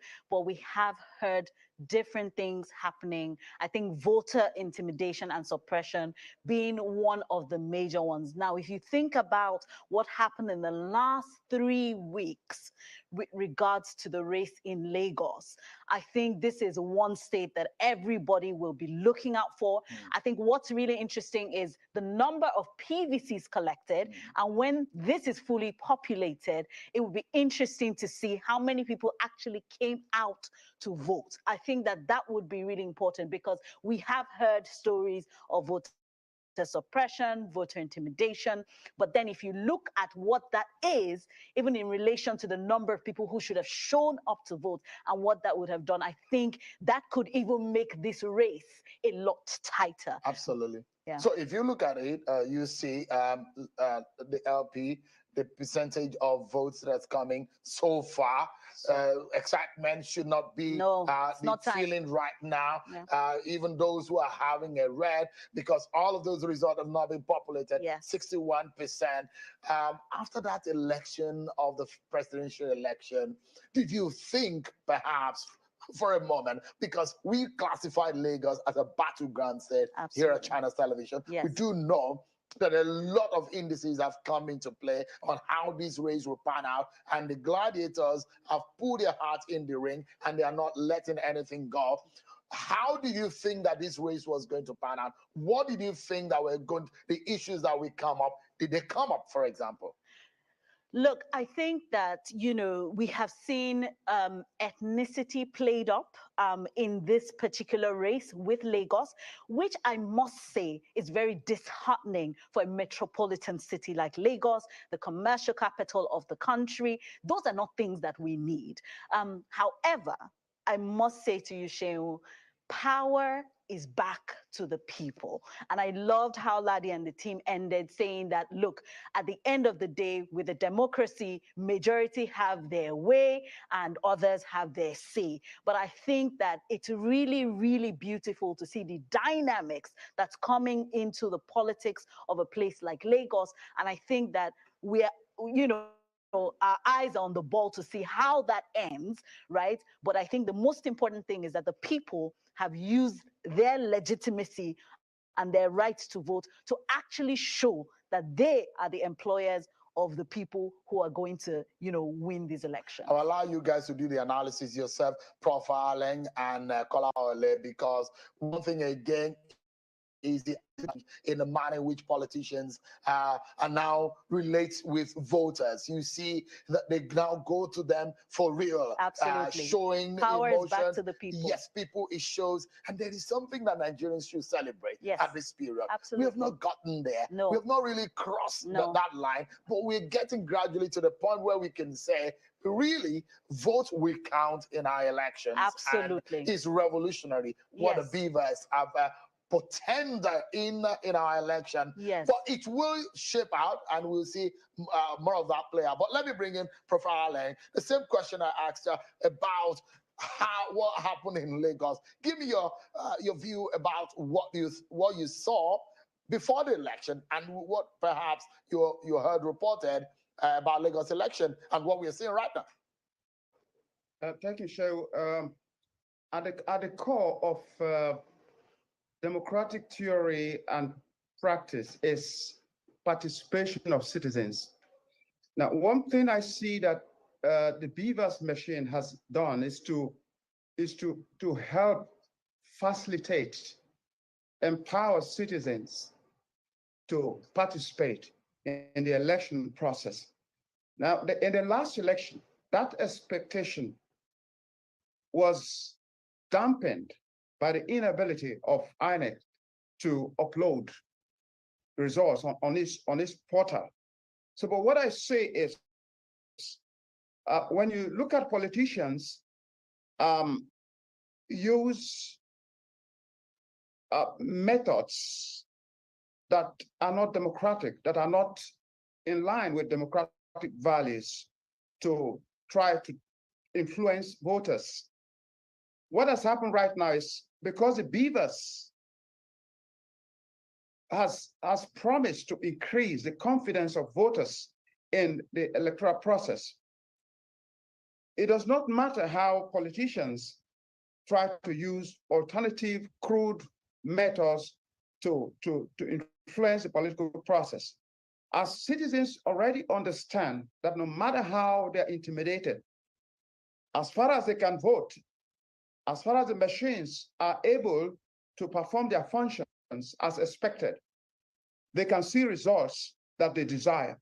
So in Lagos, I think what has happened now is politicians became very jittery. The usual relaxation that some politicians in some political parties had, for me, in my view, left the scene this time around and created a scenario of fear.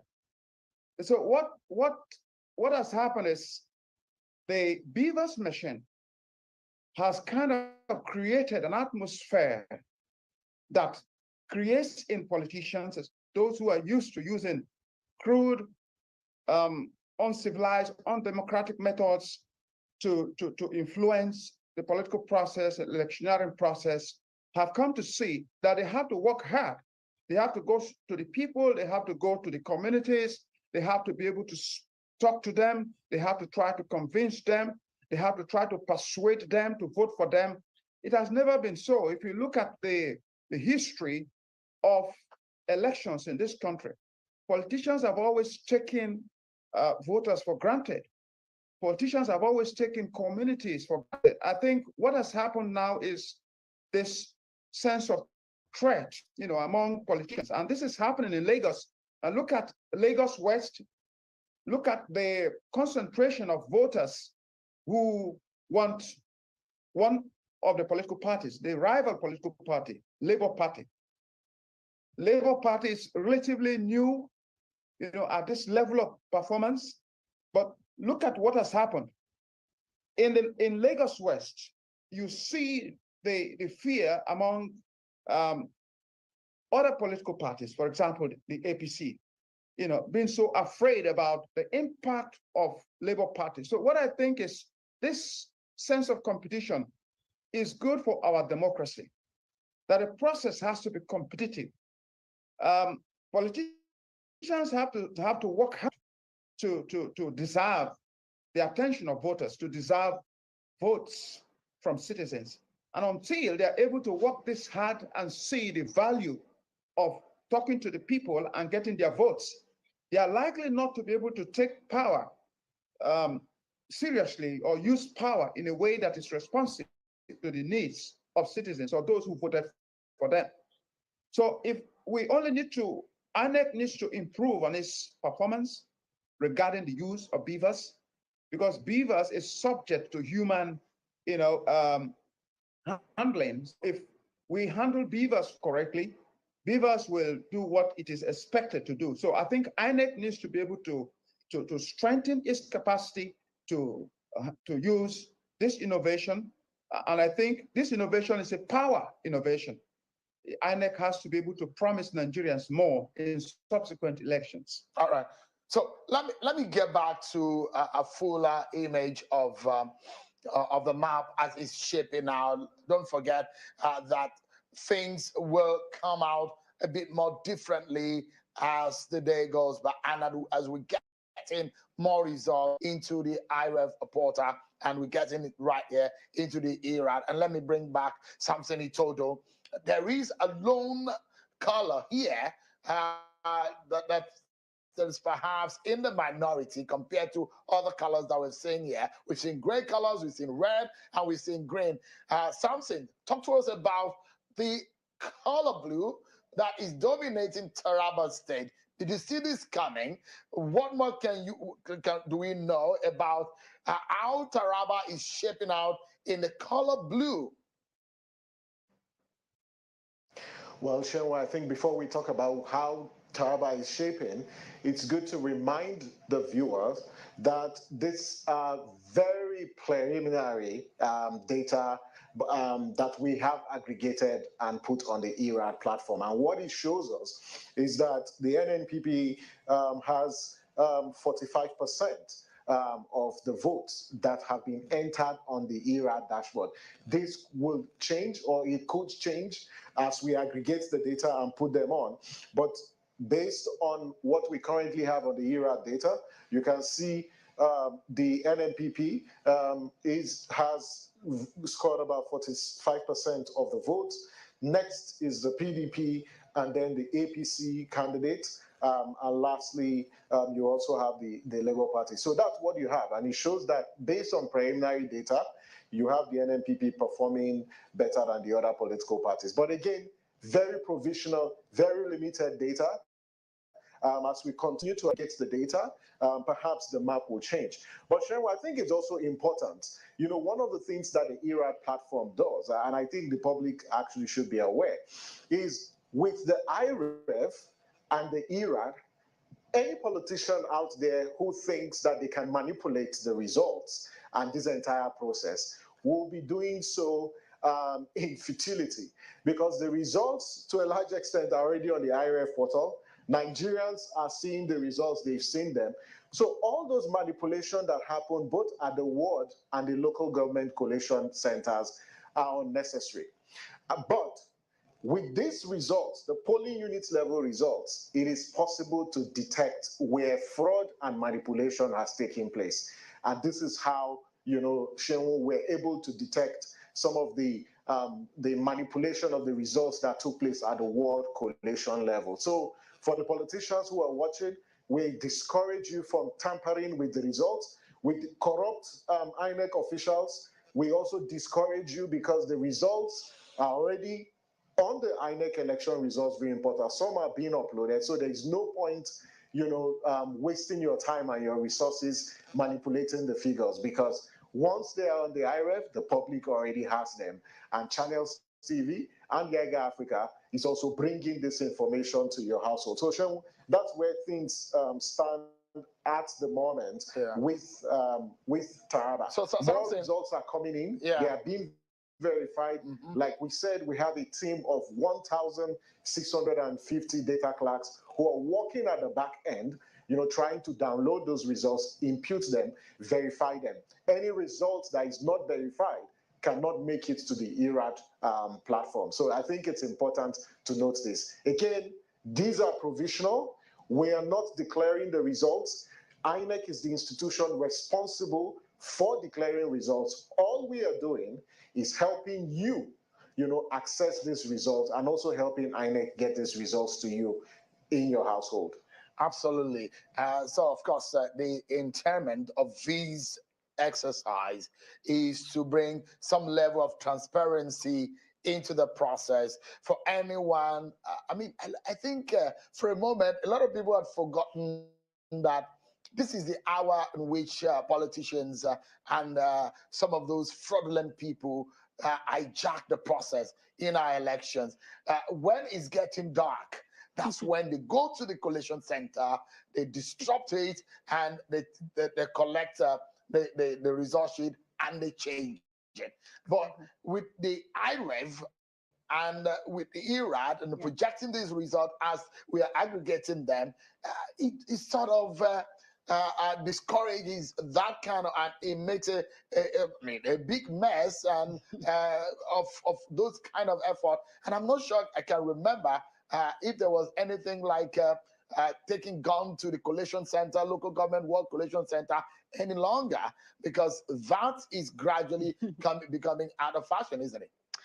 And Shenwa, I think that's why, as much as we know that a lot of Nigerians are disheartened with the process and some of the things that they've seen, we want to also acknowledge that we actually have made progress. Because as you're saying, what you're trying to describe is literally the process that has been cut off that was susceptible to manipulation, right? But actually right there and then from the polling units, right? Because like my polling unit, people sat there to wait for the votes to be counted.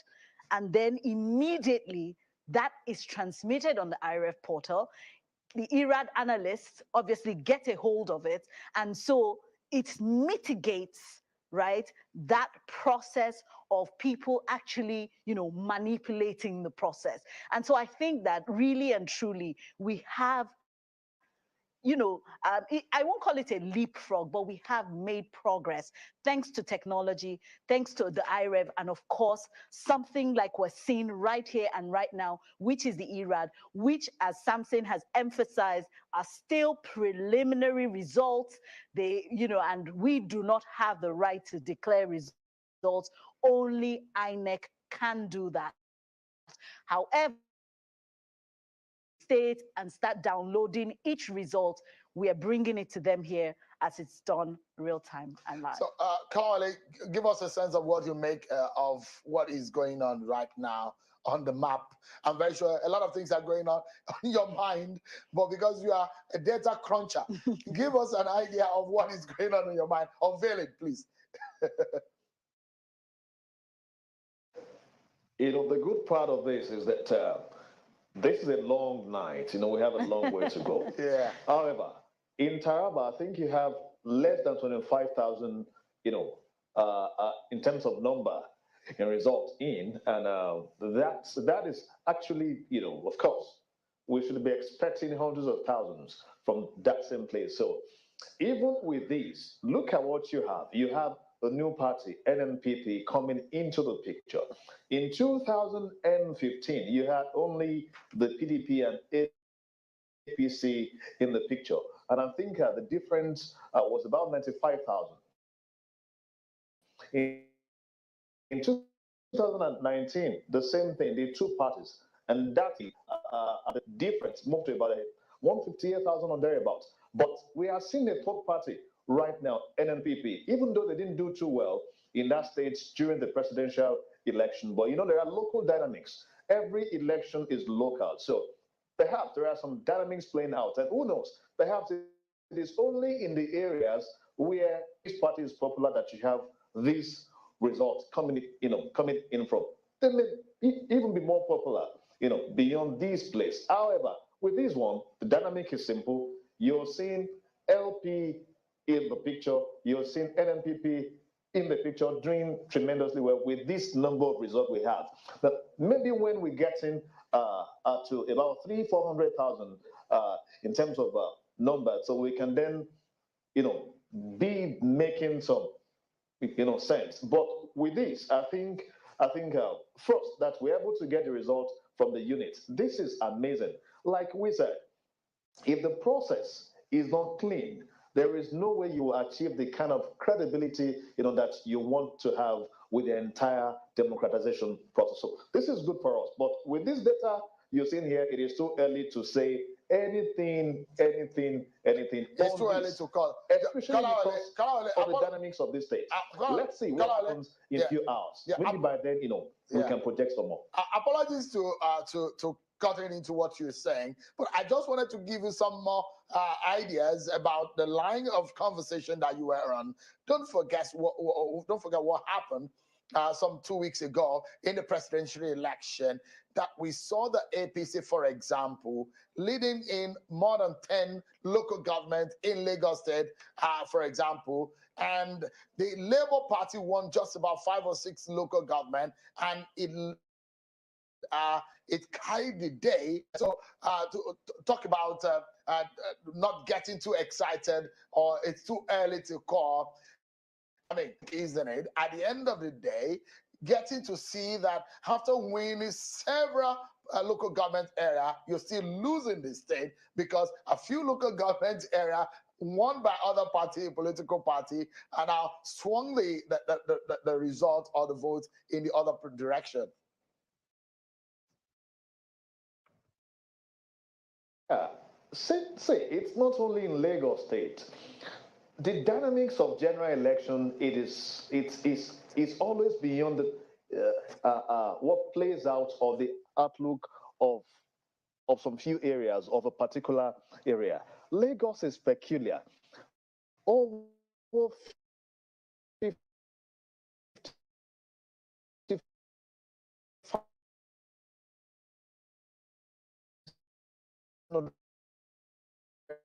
they pay attention to that place.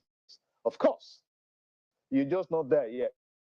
So it is possible to win in any location in Castina or thereabout. Go back to 2019 in Kano State, same thing happened. So in the case of Lagos or any other place, when results are coming in like these, and if you are ahead, you don't rejoice until the big places come in. And these are the swing, not the swing states now, they are the swing areas, the swing local government. If you can lay hold, on them, then you're there. In Lagos State right now, I'm very sure that what is going on in terms of voter suppression, you may likely have them more in this area because political delays. If you can't get the vote from there, can you at least maybe reduce the number from there? However, in a few hours, I think we should be having more results from Lagos State, especially because, of course, it's accessible. Absolutely.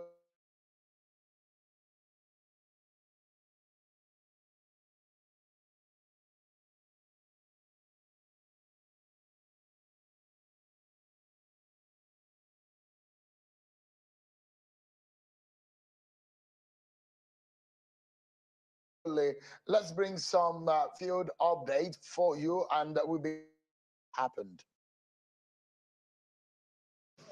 That is a militant zone. It's not new to any of us. We put in place the support of the Navy. They went with 3 gunboats, yet that incident occurred. I would say it's the wish of God. Nobody is happy about it. I'm just from the teaching hospital. I insisted that the x-ray should be done. I waited for it, and to the glory of God, the bullet did not touch the spinal cord. And I'm very happy about that. So the pain, the drugs have been this thing, injection have been given to her, and I'm hopeful. Those hopes are turned into prayers, and for the young Nigerian, hopefully getting out of that condition. Our prayers are with him or her. I mean, I'm not sure that he mentioned what gender the ad hoc staff he really is, but our thoughts are with him or her. Let's move to Ekiti State and let's get some update with our correspondent Babajide Agbeyo, who is going to be giving us some insight into what has happened up until now. Babajide. Constituency 2 in the Ekiti State House of Assembly election. Earlier today, the state electorate have gone all out to exercise their franchise to elect those who will represent them at the State House of Assembly. And that has been done. Now, activities are ongoing at the various coalition centers across the state and various constituencies. And that is from the point where the results will be brought to this final collation center. This is the final collation center for Ado constituency 2. And this same exercise is going on across the state. 26 seats are being contested for in the State House of Assembly. And by the time the final result comes in to different collation centers, then the return will be made. We'll keep our fingers crossed and we continue to keep you updated as things unfold. From Ado, the state capital, Babajide Agbeyo for Channels Television. Thank you so much, Babajide. Our fingers are going to be crossed up, but we don't want to cross them for too long. Hopefully, Irad is going to keep us company so that those fingers are not aching as we wait for those results. Thank you so much, our correspondent from Ekiti State. Don't forget, Ekiti State is one of those states where governorship election is not holding. Before I bring in Professor Fidelis, something, it's not only Taraba that we have a blue color. We've seen a blue color in Abia State. Tell me what I don't know as of now in terms of the figures that are coming out of Abia State. Well, Sheo, the same way you don't know something, that's how I also don't know what is happening here. I think technology is playing a fast one on us because it's meant to be green and not this. So I will find out what is actually happening at the back end. But I think Actually, for blue, it's supposed to be it's still yellow. Taraba Green, for now. It's supposed to be green, but technology is playing a fast one on us. I think when we probably come back, you'll see this in a different color. That's where things stand now, Sean. So far, only Taraba is the place where you have, or the state where you have the NNPP based on very limited and provisional results. And like you mentioned, and Kola Oli mentioned as well, this is a long ride. It's going to be a long night, and a lot of work is being done at the back end to get these results up on the dashboard. So perhaps in the next 1 hour, a lot of things will change on the map, Cheryl. Definitely by the top of the hour, we might be able to see some things change. But talk to us about the figure so far we have here. And this is one region and also of River State where Professor Allen, I'm very, very sure that there's been some sugar rush in the veins of a very good Professor Arling about River State, especially. And for those of us who have been to River severally to cover elections, we know the routine, we know the kind of thing that happened in River State. In Abia, for example, something, 87% of the results that have so far come in has gone in the way of the Labour Party. Not totally, not total, but we're expecting that as much as the results come in, we'll begin to see the shape and form of how the votes are coming. But Labour Party has 87. Did you see that this coming, though?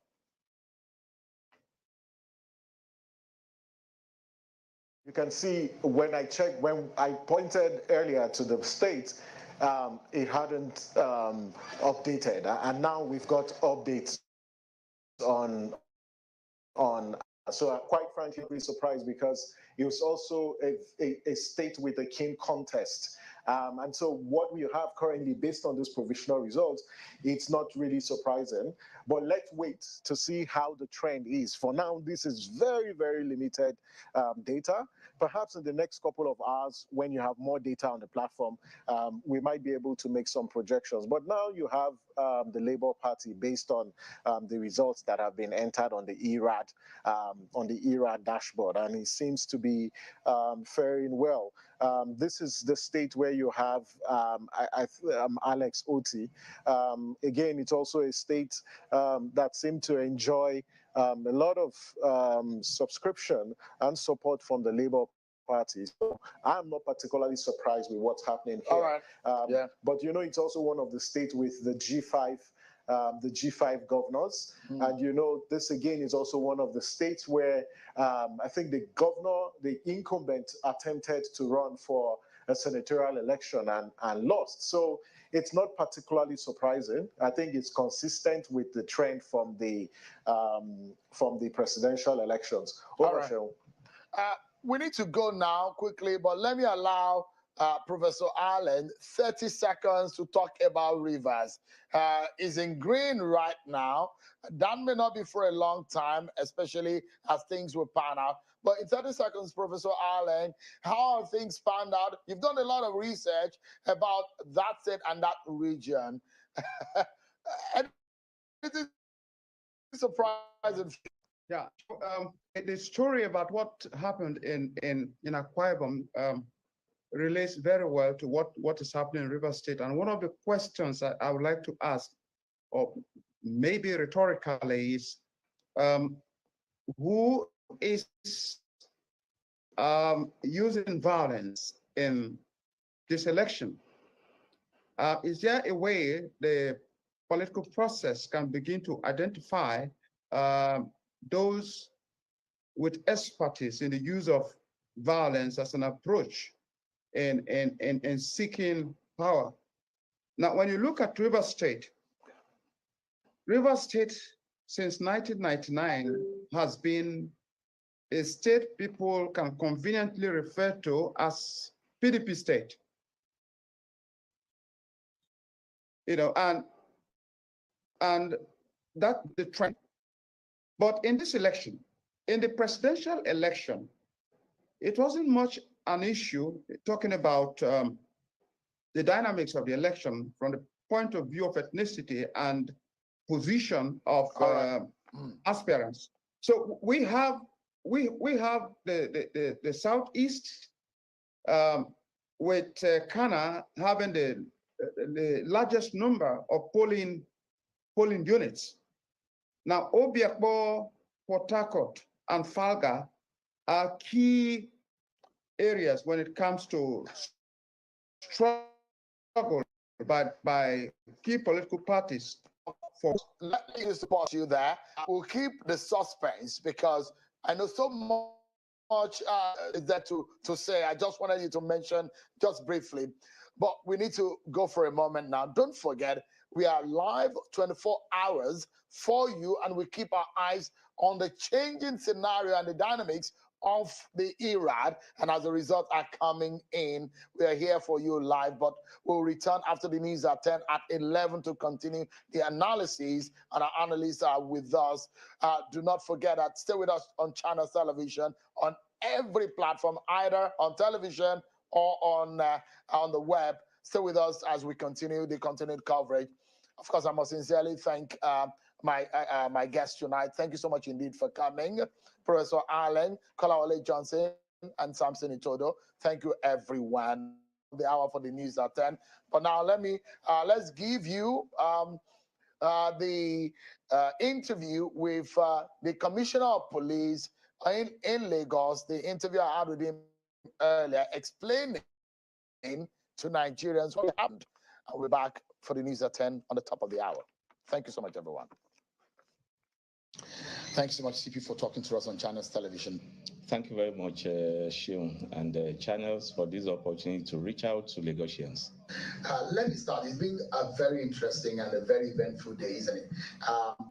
There's been a lot of complaints about voter suppression, violence in several places in Lagos today. What can you tell us about what has been happening on the field? It is true that we've recorded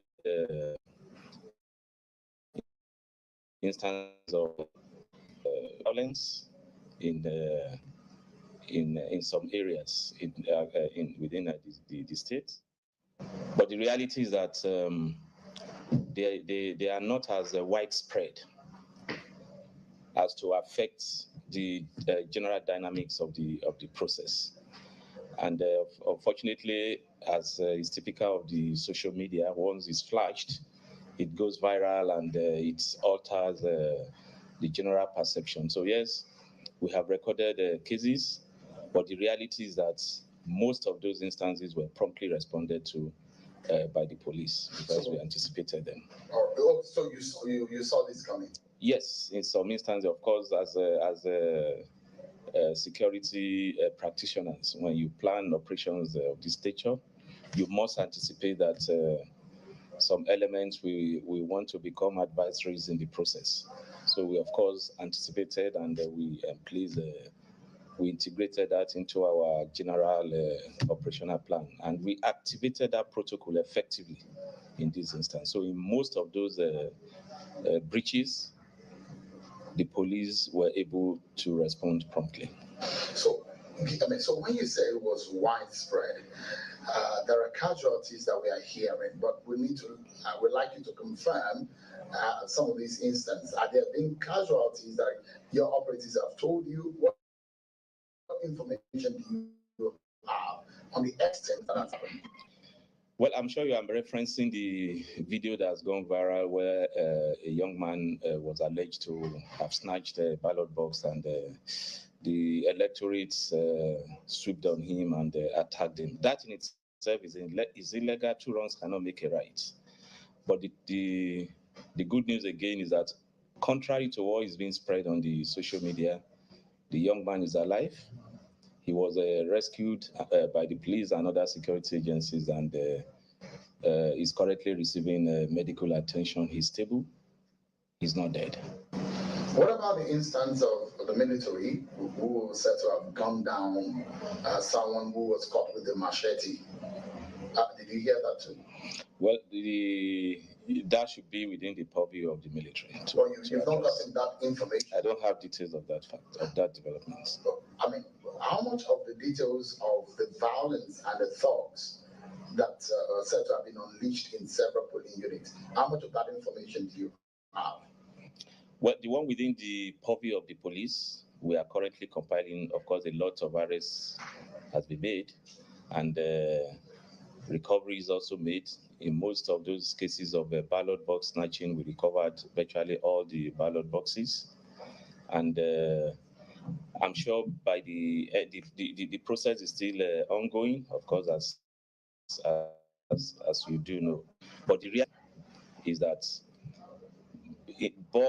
most parts of Lagos, the exercise proceeded under a very peaceful and secure environment. I personally went to Ikorodu, I went to Badagry, and some other parts of Ikeja, Ikoyi, and some other parts of Lagos. And you could see the electorates carrying out their duties, their obligations in a very, very convivial, peaceful. Even in Badagry, the agents of the three major political parties were actually chatting, sitting together, and they addressed the press together, confirming that it was quite peaceful and police deployment was quite helpful. I mean, can you give us places where these incidents of violence have happened based on the records that you have?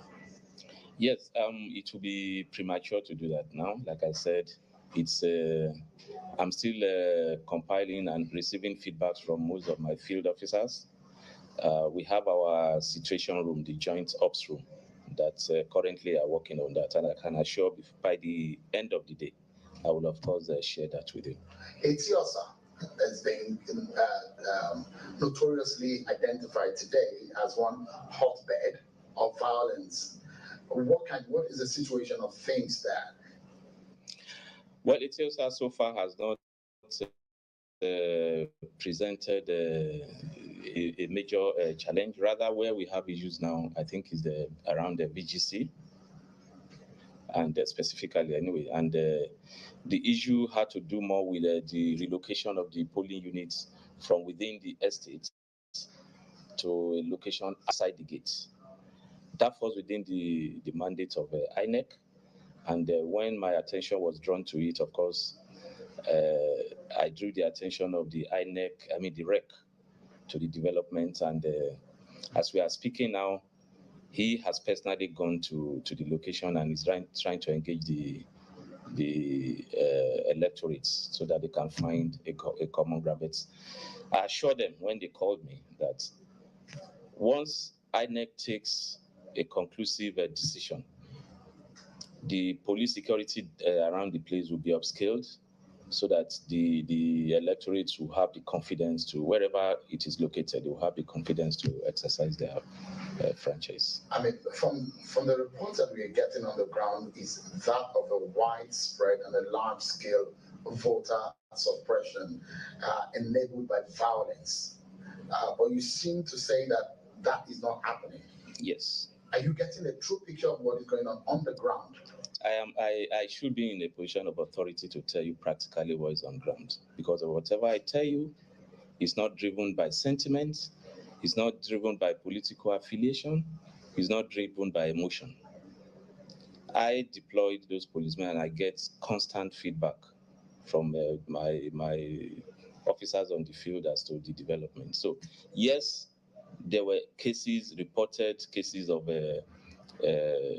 security breaches, and yes, we responded to most of them. In some instances, it will naturally affect the electoral process, but I can confirm that it is not widespread. But it was destructive in some areas. And there are allegations that your men got late to the scene. That can be true. But in some cases, these events have unfolded before your men got to the scene. Well, it is natural. I mean, if you have a polling booth and a premeditated attack, got my there. It must happen. But the issue is that what is our response time? Did we respond? Yes. Did we stabilize the security order? Yes.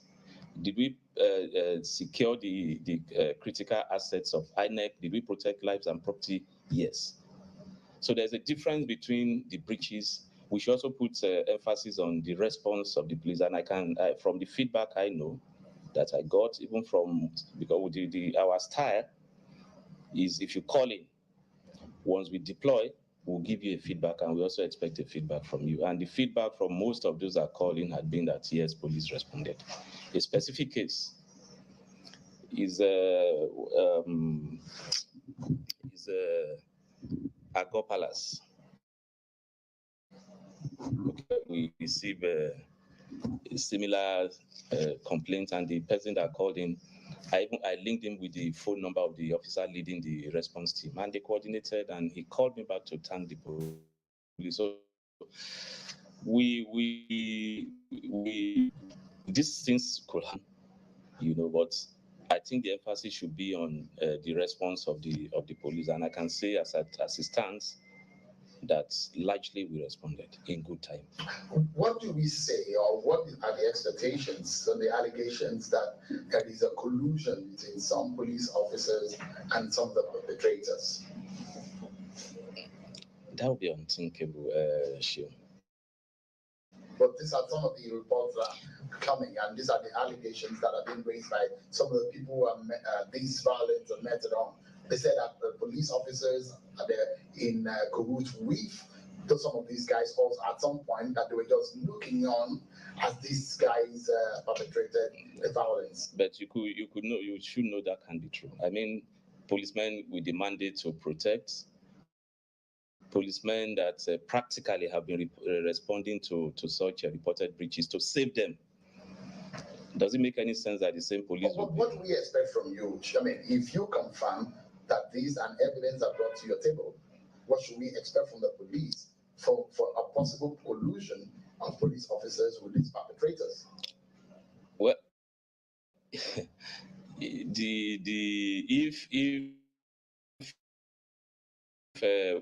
pieces of evidence, there are protocols within the system to deal with, we withdraw on those. But one thing I know for sure, I'm yet to receive any single report of police collusion. Police collusion.